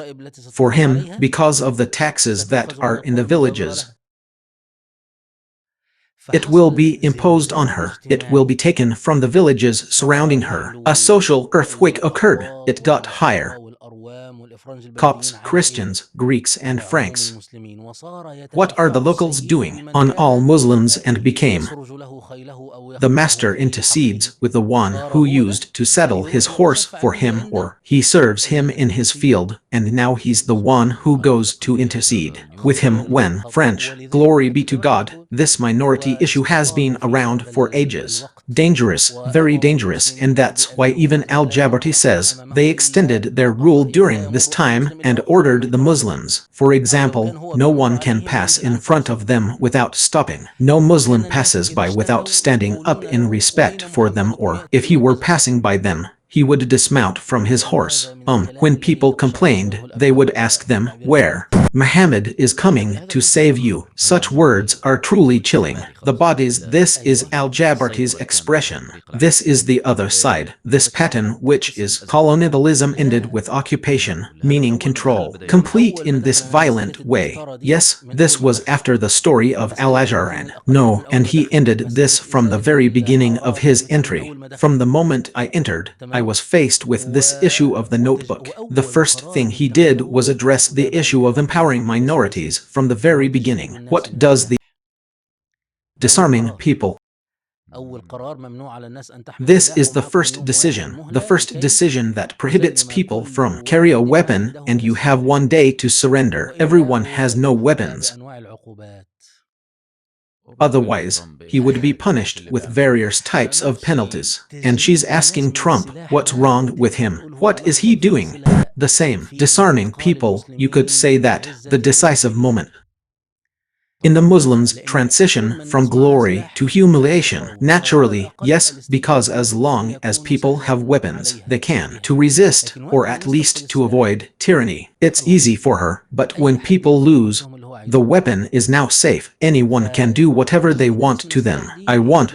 Disarming people is the way it is. The first decision is always made by every occupier, or this means that it is one of the main causes of corruption and tyranny. what happens from the army, the police, or others. It means an armed society, and that's why it has the right to bear arms. Gun ownership is a constitutional right in America. Of course, constitutional because they are preventing them, of course, when they did it and enshrined a constitutional right in order to prevent its return. The British occupation, in order to prevent that tyranny arises within them, internal tyranny, which means he humiliates them. Yes, okay, so now you're starting a pattern. In this form of empowering minorities, the gist of it is the withdrawal of all elements of power, and its storage is with the state. The state is the one that remains. She has all the state's money left over. All weapons belong to the state that makes all the decisions. The state sees everyone. The state permits everything. The state is in charge of everything. That's all. The style that Napoleon wanted. That's right, because of the short period and because there are people resistant and because there is an international equation with the English and the Ottomans. This system is correct. He didn't succeed, or rather, he didn't achieve his 3 goals. Years later, it was the model that failed. He is the one who he implements Muhammad Ali afterwards. Yeah, and he will succeed in it. Odd. And here's the crucial difference. Look at Napoleon. He came and exerted. He exerted all his effort, was approachable to the sheikhs, and endured much from them, insults and alienation, and he made himself a Muslim, all because this model is known to be implemented with minimal effort. The resistance failed. When a man named Muhammad Ali came along, he knew how to implement it completely, a degree of strength and roughness, and he succeeded. For him, the difference between the foreign occupier and those who they are from our own people and speak our language. Trump made a nice statement. I saw it from 2 days. One of them asked him, "Why did you deal with? Why hasn't the Venezuelan vice president changed order?" He told her, "Let's remember when we changed. The system is a system in Iraq, so what happened? All members of the army and police have turned into what he wants." He means, he wants to say, the resistance told you his transformation into ISIS, so don't mess up the system. It means stay in the state of corruption you're in. Let people be ruled by those who are like them. Just give me what I want. Yes, and let the ruler be one of their own and speak with their tongues, so that we can control things better. But this is the form of control. The impossible will only work if you coordinate with the person inside means, unless there is also a part that is implemented and agreed upon. You must agree to your presence on the condition that you kidnap the president. On your terms, you'll fix it for me. Okay, but what I meant was to say pay attention to. I'm talking about something else, Abu al-Harith, and it's even possible that I'm ruling through a local interface. It's better, smoother, and more beautiful than me judging myself. When I take charge myself and create my own system, the world is slipping away and turning into resistance. But when I bring them someone who looks like them, one of them, he gives me what I want, and he is the one who is most capable of it, controlling them. I remember a word he said, Colonel Riyad al-Assad, who was the president, the Free Syrian Army at the beginning of the Syrian Revolution. I accepted him here in Istanbul and inquired about him. Regarding the validity of this statement, he confirmed it to me as a messenger. An American at the beginning of the revolution told him, we will. Okay, so you're maintaining order. More important than preserving the head of the regime. That's why we'll even have examples later. Different ways to remove the system. The head of the system is responsible for maintaining the system's structure itself. The point here is that Napoleon wanted it. It means he put in all his effort and then failed, but he will succeed afterward. Muhammad Ali, with all the roughness in which Napoleon failed, this situation is a result of the transformation of Islamic society. Transforming the system city into a modern state-building society. Islamic to modern city empowering minorities. Disarming people is a concept that has been discussed in detail. Control over money and endowments of all. What was that? The beginning of the clash between the two models, Western civilization versus Islamic civilization. What makes the French campaign a point of reference for the countries? His difference makes the disagreement about it not the truth. It's not so much a disagreement about the past as it is a disagreement about the future, or, of course,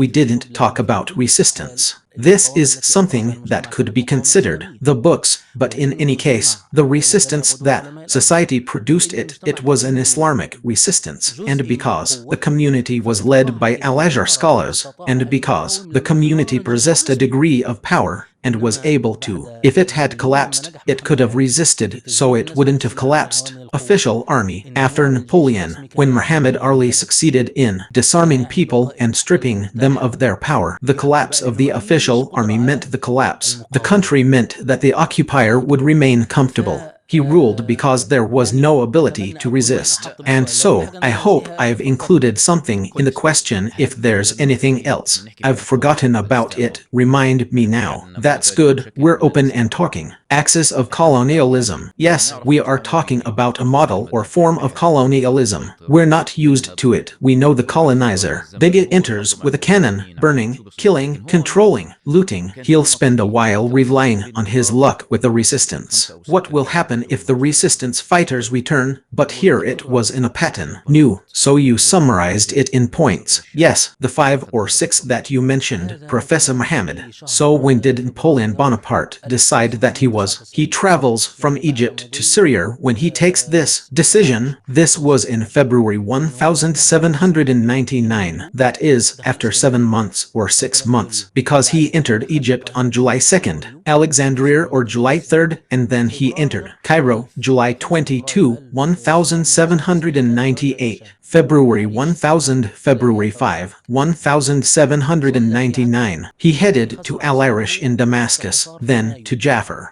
and to Acre. He remained in Acre, meaning he lost his siege, and the siege was lifted in May 1799. Yes, then he traveled in August or September 1799. Travel to France. He returned back. Cleber then took over. Yes, and of course, among the things he brought was, he entered the printing press. Yes, Egypt has a story too. Right, that's good. It's great that you told me. She tells me she's upset with Egyptians because they don't have a printing press. Yes, look at this printing press too. It's a new style of occupation patterns. My lord, how is this printing press? The time of the Muslims, wow, means the Islamic State. How did they know about the decisions of the authorities? The herald calls out, O people of Egypt, the Sultan has decided. The Sultan said, the Sultan has returned, and so on, meaning the scholars decided, or rather, the scholars, because the scholars always decide through the town crier. Their pulpits are present on Fridays. They are present in. The lessons are numerous, and the issue is broad, involving media outlets. The scholars possess it more than the Sultan does. Countries that hold people's ears daily, pulpits and lessons, prayers, marriage, divorce, religious rulings, judgments, and so on. What was this printing press? Media outlet. Authoritarianism. What is the one that no one else has? Our contemporary world, official, TV uniform, or like radio. Of course, no one before the internet. Did anyone know how to make a television? Who does it? Nobody in the country knew. Who does the radio station? The state is corrupt. This printing press clock is the seed of the verse. The state owns and monopolizes a media outlet and does not. It exists among other people, and it's the form of the speech between the state and the people, the distribution. He brought it on the basis that he would use it to print and publish books. What is this knowledge? This is the forgery they are doing, the group that admires Europe. He brought it in on the basis that it was a media outlet. Through it, he can guide society or give orders, society or prohibiting society. Yes, and so, why did I link the printing press to Damascus? Because it's when he returned defeated from Acre and the Levant. It is clear that we have triumphed. left. We crushed them, and the people in the streets said, "What is this? This Superman hero, I mean, what is this? This is authoritarianism. If you don't, you lack the ability to produce a novel other than a novel state." Or, he could make an obelisk and write news on it. His victories and the possibility of defeat mean he's coming back. For example, in the battle with the Hittites, for example, he was defeated. In it, he comes back and tells the Egyptians, "I have won." Who? He can tell him he's wronged or a liar. Arif, you're in a scene from the TV series Al-Moriya, a series called The Big One. And what does he say? He says what all the people say. "In this country, they love me." One of them said to him, "I don't like you, big guy." He pulled out the gun and shot all the remaining people. Now everyone loves me, correct? Can anyone speak? No. Okay. So now you have the ability to create. You have the ability to own a printing press, but no one else does. The ability to produce another authoritarian novel. It didn't exist in the Islamic world. Yes, this means the development of technology in the Western context has always made it serve its own interests. State authority. Yes, it's not in the people's best interest. Okay, and of course, later when he returned to France he was upset. He dismantled the printing press and took it with him. Yes, of course, and this is also proof that he did not want to publish science. Yes, if he's not here to set a civilized example. No, he's not here to take control. This guy is coming to control, colonize, and plunder. Correct? Yes, okay. So he went back to France upset, defeated and not impressed with clever, but he came back because he had a better chance in France, which is an opportunity for him to govern himself. Oh, what made him return to France? What does this mean in terms of political turmoil? French interior. He saw in it an opportunity to enter the conflict. The one who is in France to be the ruler. And indeed, that's how it was. He really was able to afterwards to be the ruler and to govern all of France.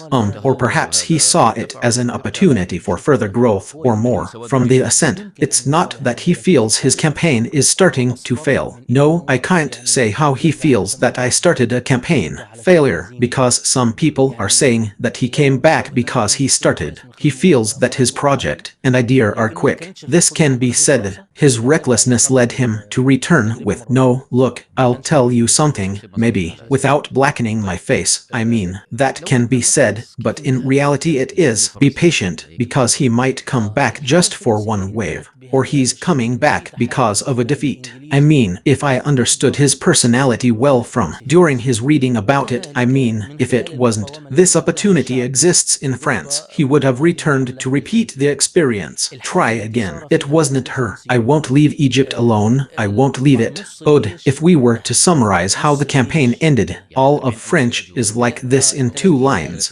The French campaign ended like this. In an Ottoman-British alliance against the presence, the French in Egypt, as well as through the resistance, the people's opposition to the existence of this campaign. French, the situation in which the French soldiers found themselves. Of course, half the army is finished. Half the army is finished. It means the 40,000 who came, 30,000 of whom 15 died. 15,000 of them died, because the plague also spread among them in Acre. And by the way, who are these things that I forgot to mention regarding the issue of control and infiltration, that the French, for example, used to force people to. They opened their homes and searched them for the French they want. Or rather, their claim is that it's about combating plague. So, yes, fighting the plague means all the bedding. For example, if someone is stabbed, it spreads out in the sun. If someone catches the plague, we'll take him from his family and put him in a quarantine facility. If we knew someone had dealt with, we will imprison the accused if we find out what's in this house. We locked the house so he couldn't leave. Of course, we all see all of this as normal now, and they see it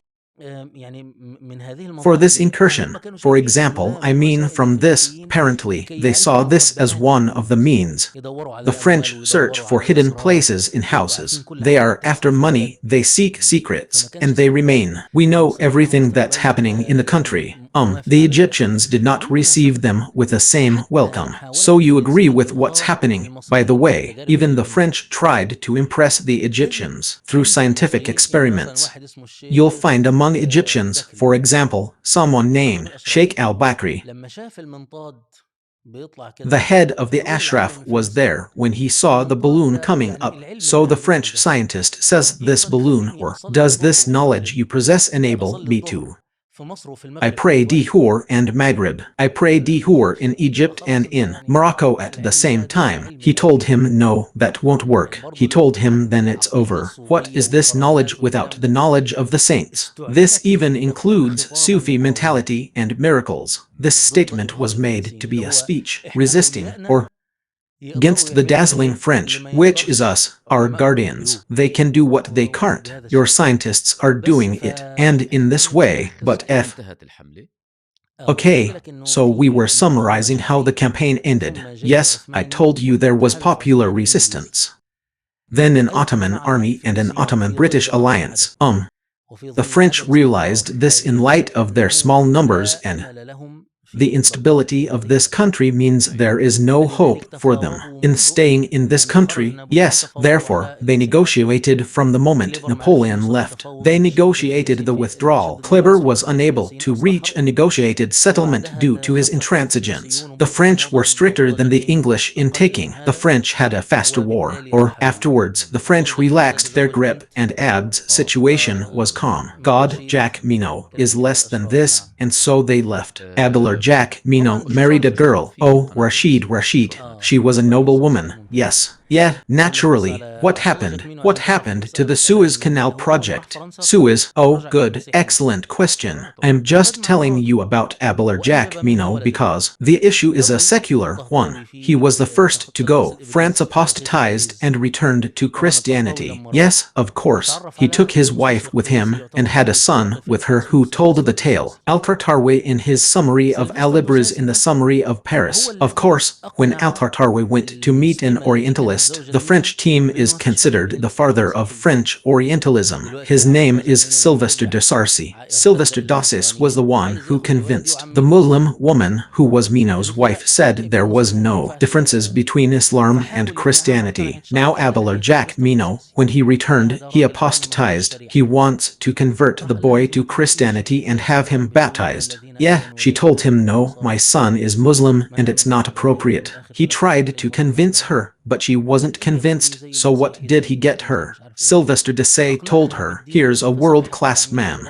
In Islamic lore, he went and told her, you don't know that there is a category in the Quran says that those who believed and those who were Jews, and the Christians and the Sabians, those among them who believe in God, and on the day of resurrection, they will have no fear, nor will they grieve. The Jew is like the Christian, like the Muslim, like I don't know. Yes, so he convinced her of the religion, and she allowed the boy to be baptized. She converted to Christianity. Oh, how kind. Yes, that's it. She lived among the French, among them Christians. So, this is an example. Refer back to the Suez Canal project. The Suez Canal project, sir. An error occurred in the calculations of the campaign's scholars. French. They thought it was one of the two seas. The Red Sea or the Mediterranean Sea is 9 meters higher than the second one. Therefore, it is not appropriate to dig the canal so that the country doesn't sink. This was a mistake in their calculations, and for that reason, the project was halted. But then, when you corrected this mistake, it remained with French engineers in the next generation where the project was implemented during the reign of Said, who was the son of Muhammad Ali Pasha. Or, okay, yeah, it means he stopped because of an error in his calculations. Yes. What is the story of the Rosetta Stone? The Rosetta Stone, yes, of course, yes, mother of the French and Europeans in general. I want to say that everyone who entered Egypt was Emira in the civilization of the pharaohs. Even this torque is in Islamic time. For example, there is one model called Abd al-Latif al-Baghdadi was a man who lived during the time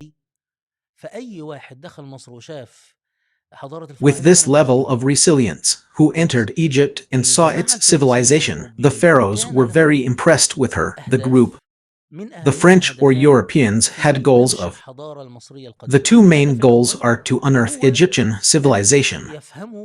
The old goal was for them to understand and they possess these treasures, and that's why many stolen Egyptian artifacts are now in Paris museums, London, and New York, and the second objective is an intellectual one, cultivating and developing a national identity, a patriotic identity, or colonizer. It would be better for him to talk about the people of Egypt and about Egyptian identity and Egyptian nationalism are better. What he says about the Islamic nation. For example, the French campaign participated in. The resistance includes men from Aleppo and Hijaz. The Maghreb is near Al-Azhar. The meaning of the Islamic nation, but this is where it began. The idea of Egyptian identity and national identity is one of the pillars of forming a narrow national identity are its effects. Pride. Pre-Islamic civilizations. This happened in Egypt and it happened in Iraq. It was done in the Levant and it was done in North Africa. So how is this one of the means of fragmenting belonging? Islamic. It is the cultivation of national identity, and that's why after what people saw as, for example, a dead civilization. Yes, we might admire it. Yes, we might study it. How did they do it? Let's learn a lesson from it. And all of this does not detract from this Islamic affiliation. The nature of what Muslims did throughout the period does not. The French and later the English began. They used these artifacts to form an Egyptian identity. This civilization was a mystery civilization that we do not understand. The one written on it. Okay, so what solved this puzzle? What solved this? The riddle is the Rosetta Stone. How is the Rosetta Stone a stone he discovered in the city of Rashid? Its distinctive feature was that it was written 3 languages. The language is hieroglyphic, and then it's translated, I think, for Coptic or Greek. I don't know the details, but the summary is that it was the first time we'd seen hieroglyphics. A hieroglyphic text translated into another language can to compare, to deduce, and to understand. This is what we are doing here. The stone was the beginning of deciphering the code of Egyptian civilization. It means starting to learn the language that we can see. And we understand what is written on the walls and on temples, inscriptions, and papyri. This is it, and by the way, the Rosetta Stone was one of the first one of the rocks that he's obtained. Negotiations between the English and the French. The British stipulated the handover of the Rosetta Stone, and the French don't take it. We do. We'll take it. This was something that had been negotiated, meaning no, by God, this is a terrible stone. I don't know who took it. Do you know who looked at him, saw him, and threw him away? And the reports. The English say no, this is an important stone, and they will keep it and bring it back, and this is a necessary matter. The important thing is that in the end the English took it. Yes, it exists among the English, it exists among the English, yes, but they didn't allow it. The French will take it. This also shows, as we say, their passion for science. And we reiterate that the European dominance was not free. No, there are people who have spent their lives and energy, her effort. So, when you see, for example, a stone, it means it was a subject of political negotiation that people knew was interested by possessing these sciences. I just asked you about the Rosetta Stone because someone branches of the long questions that we started in. The episode began with a question: was it really the beginning? Openness means the French campaign was the beginning of an openness to Europe and its civilization. Exit. Islam is in a state of backwardness. Yes, like I told you, this is a moment of shock. He who was proud and loyal to his Islam saw it. A moment that reveals Islamic weakness and vulnerability, the Ottoman Empire and European dominance, and he began to ask. The question is, why did they win? Why did we fall behind, and how we can regain control of the situation? This is the Islamic question, or the Islamic answer, or the Islamic position. What was the second situation saying? Europe rose up, progressed, and discovered the secret of life and the secret, the sciences. This means that it has taken part in human development, and therefore she should be held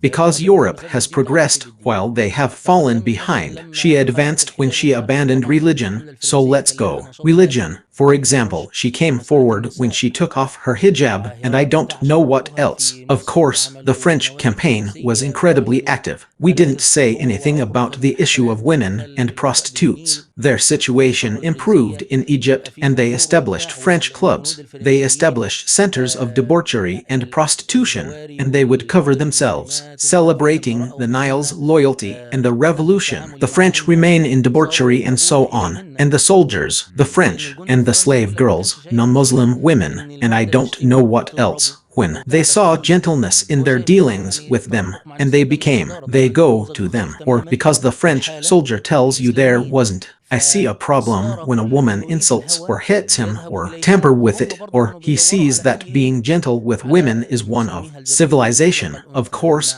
is a completely different model. For the Islamic State, everyone who desires it becomes. They go to them, and they too were looking for anything. What does Al-Jabarti call it? The absolute female, when even the black slave girls knew when we learned of their French desire for the absolute female. Yeah, anyone will do. Yeah, so they started going to them and jumping over the walls, and they guide them to the hidden treasures of their masters, and then they were used as prostitutes, as spies. Yeah, okay, and that's why Muslims, or Egyptians, after the war, after the Second Cairo Revolution, burned the prostitutes who were collaborating with the English, because it was moral decay and it is also a betrayal of religion at the same time, and after a revolution, Cairo Roman too, they captured many Egyptian women and forced them into women, so they started wearing the same clothes they wore. And that's how it works. Their custom, and perhaps some Frenchmen married Egyptian women, whether by consent or by coercion and violence, the woman became. She walks around with her face uncovered, and Tamer is the soldier, and the soldier is clearing the way for her, meaning it seems so. With weakness and extreme poverty, coupled with taxes, the severe taxes imposed because they levied them, enormous. You read about Egypt, how Cairo was destroyed, how it was ruined, how the houses were destroyed, how the money was stolen. It was so enormous that it made the father's authority in the home weakens, and when the father's authority, being at home, weakens, this which emboldens the woman to go out, especially with, for example, the allure of France. This is a huge file too, meaning it refers back to social rift, a massive social rift like a coup. Social stratification between Muslims and non-Muslims. Muslims, a social upheaval occurred in the relationship. Between the relationship with a woman and the woman's morals only. I was going to say, here I entered from this too. Another context means I was answering you about something, and then I remembered. Women's topic. Okay, anyway, I'll remember. Hopefully. No, we were talking about the topic of whether is it a model of civilization or not. Does that mean the story of a stone? Al-Rashid is evidence of the idea that we started in a state of openness and civilizational progress. May God bless you. Yes, you are right. You are right. So I say, for example, I might say, this is a negation of that answer, not of the secularist who admires Europe answered this. The question is, France liberated women, that's what it means now. What's the name of this? Freeing a woman while she's watching. What is a Muslim? And the world became, Savir and Bongo, Bonsoir and life. Yes, later then. I still have two things to do, Mr. Mohammed, that's all I have to say. We've opened this file, meaning ultimately, what impact did this have on the Islamic world? Beautiful, we can say the French campaign, despite it was only 3 years, and by the way, from the look, the general public may not be able to capture large events. However, it was the first European blow to the heart. Islamic world. It wasn't just a military strike, it was a strike. Civilization means the Muslim who lives in that time has revealed more than just a shock. It has revealed more than one thing. Disturbing. He discovered that the great Ottoman Empire, invaded her heart, and discovered that the terrifying Mamluks, they were defeated by Europe. They discovered that Europe had become. It is so powerful that even the state cannot. Only the Ottomans and the Mamluks could resist it. Instead, they seek help from the English. Then he discovered that they possessed knowledge and sciences. Ibn Taymiyyah al-Miladi says there is no virtue in the nation of the two books, the Jews and the Christians, except for the people of Islam is superior to them in even the sciences. Secular things like medicine, engineering, and stuff like that. Muslims are superior to them in this regard. When did this happen? After the Mamluks and after Crusaders. Here we discovered that these groups have things we don't have, and they have measures that cannot accommodate them. Our minds. It was a shock, and this shock, I tell you, is just the beginning. The seed that created the big question we were right or wrong. Is this Islam true or false? Is Islam true? It's false. If it were true, how could he have been defeated? And so on. Okay, Mr. Mohammed, by the way, these are the things that you're saying positive things, which is good for us. We didn't know where we were, but it had to happen. This is just so you know that you are below. Yes, but your reaction to it is the source of the disagreement. For example, I discovered that I have a disease. Disease detection. It's positive in itself, positive. I'm going to fix it, right? I'm going to see if this means an increase in health. For example, if someone is gaining weight, will they be able to see? Is obesity a sign of health or a sign of weakness? Does this issue require treatment or not? I need treatment. How do I go? Should I go right or left? The north of this issue is the issue of the slave in the heart. I don't play this, for example, in the lung, nor do I play this in the intestines, not the slave in the gland. Or here, the answers differed, meaning the discoveries of the disease in itself. Your subsequent behavior towards him is undoubtedly positive. Precision. Well, you told us, by the way, that it's Egypt. The Levant had been around for 300 years. So they haven't heard of occupation and colonialism and things. We were on the fringes. Yes, but when this campaign came along, we understood that there was progress, and in civilization, and in new stories, and in weapons, and we are a little weaker. May God not bless you. I asked a question that alerted me to a possible misunderstanding among people. The part where the French were superior to us, or Europeans in general, believe that science has transformed to weapons and applications.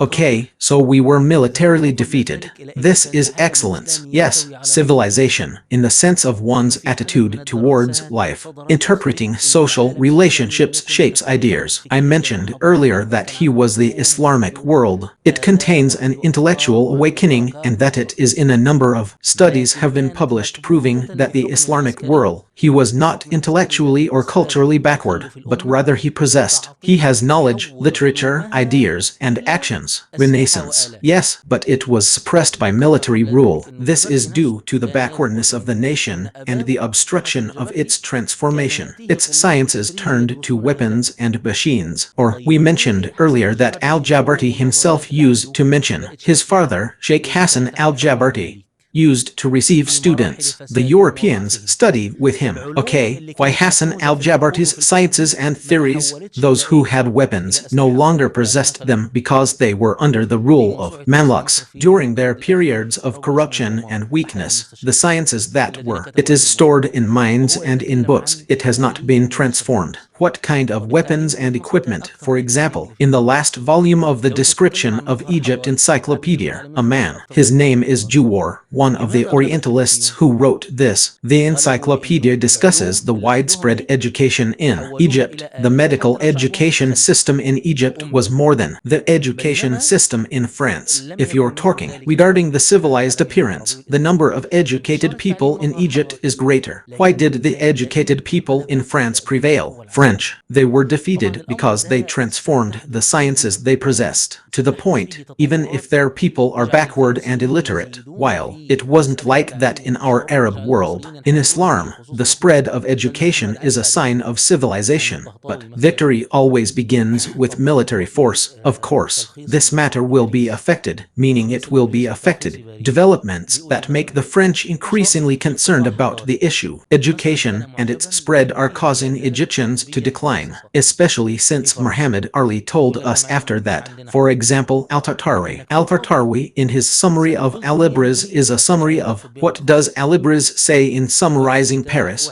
For example, you feel that in a cultural break, for example, he was impressed ban in specialized medical clinics in France. He tells Despite the vastness and richness of al-Tartar's knowledge, civilization, in the broad sense that it is, thought, literature, and science were not behind us.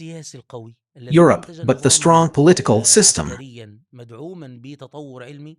which produced a military system supported by scientific development. This is what Europe excelled at. So why did it defeat us? Militarily, it maintained the scientific gap between us, and among them, our sciences have not been turned into weapons. Their scientific applications are being transformed into weapons and applications. We don't have the money to do this. Renaissance, because we are occupied and our resources are being taken, while they occupy our country and the countries of others. They have the money to do it. Let them try, and let them create machines and applications and spend more on establishing schools and colleges. Or, okay, yes, the last thing I'd like to comment on is the role. Al-Azhar, when did it lose its central role? Beautiful. Was the campaign the reason for the beginning, meaning the beginning? He backed down. Or the topic came up after that. No, this campaign was the reason for his rising stardom. Al-Azhar, because the Mamluk military class was removed. The sheikhs of Al-Azhar were the ones who led the community in this period, and therefore when the campaign departed, in Egypt, the French had no higher status than the sheikhs.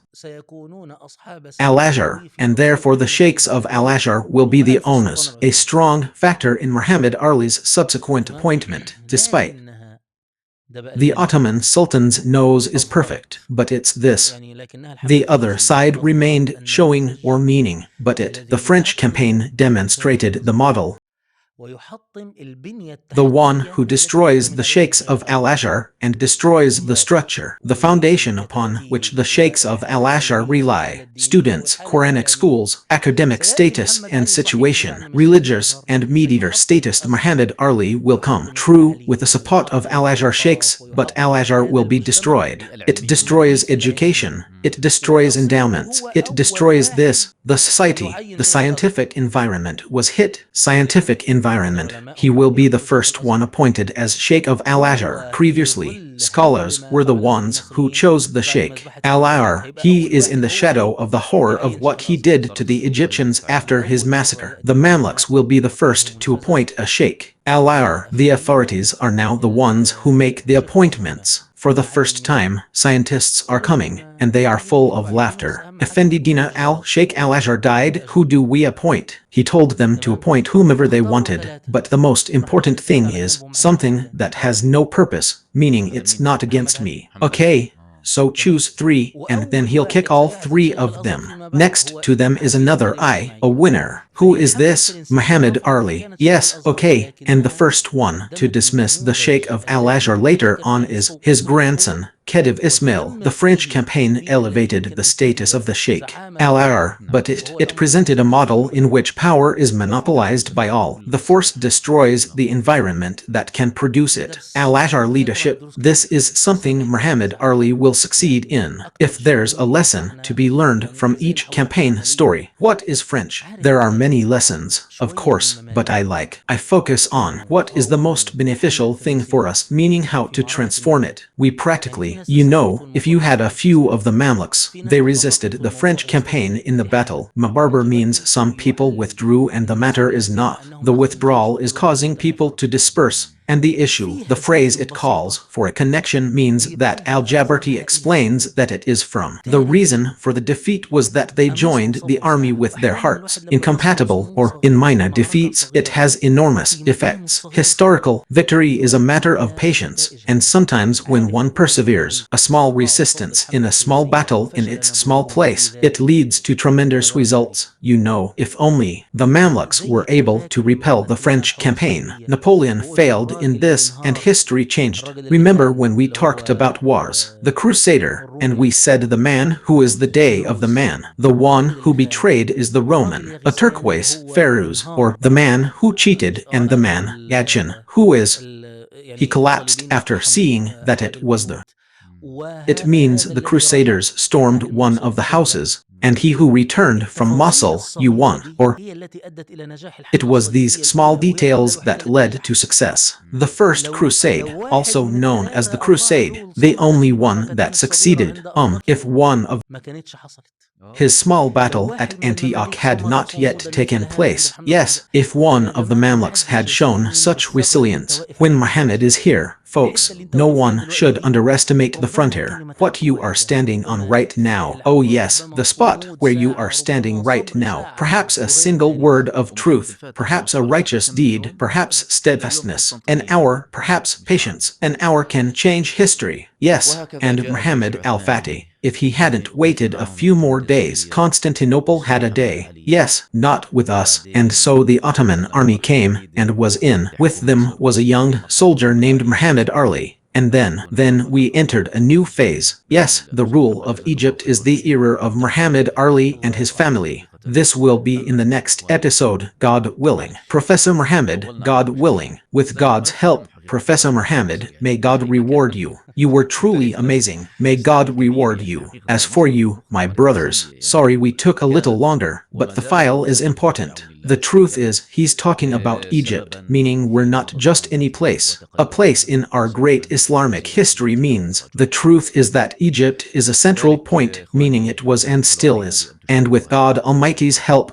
it will remain a reason for the rise and progress of our nation, and a cause of our nation's defeat. Egypt is in decline, so my brothers, don't hold back from us. Please share this episode with your brothers, your friends, and loved ones, so that goodness may prevail for all. Until we meet again in the next episode, take care. May God protect you. Until we meet again to see more programs about Islamic history and to learn about its events, victories and defeats, its leaders and scholars, its events and secrets of governance, politics, wars, and battles. All you have to do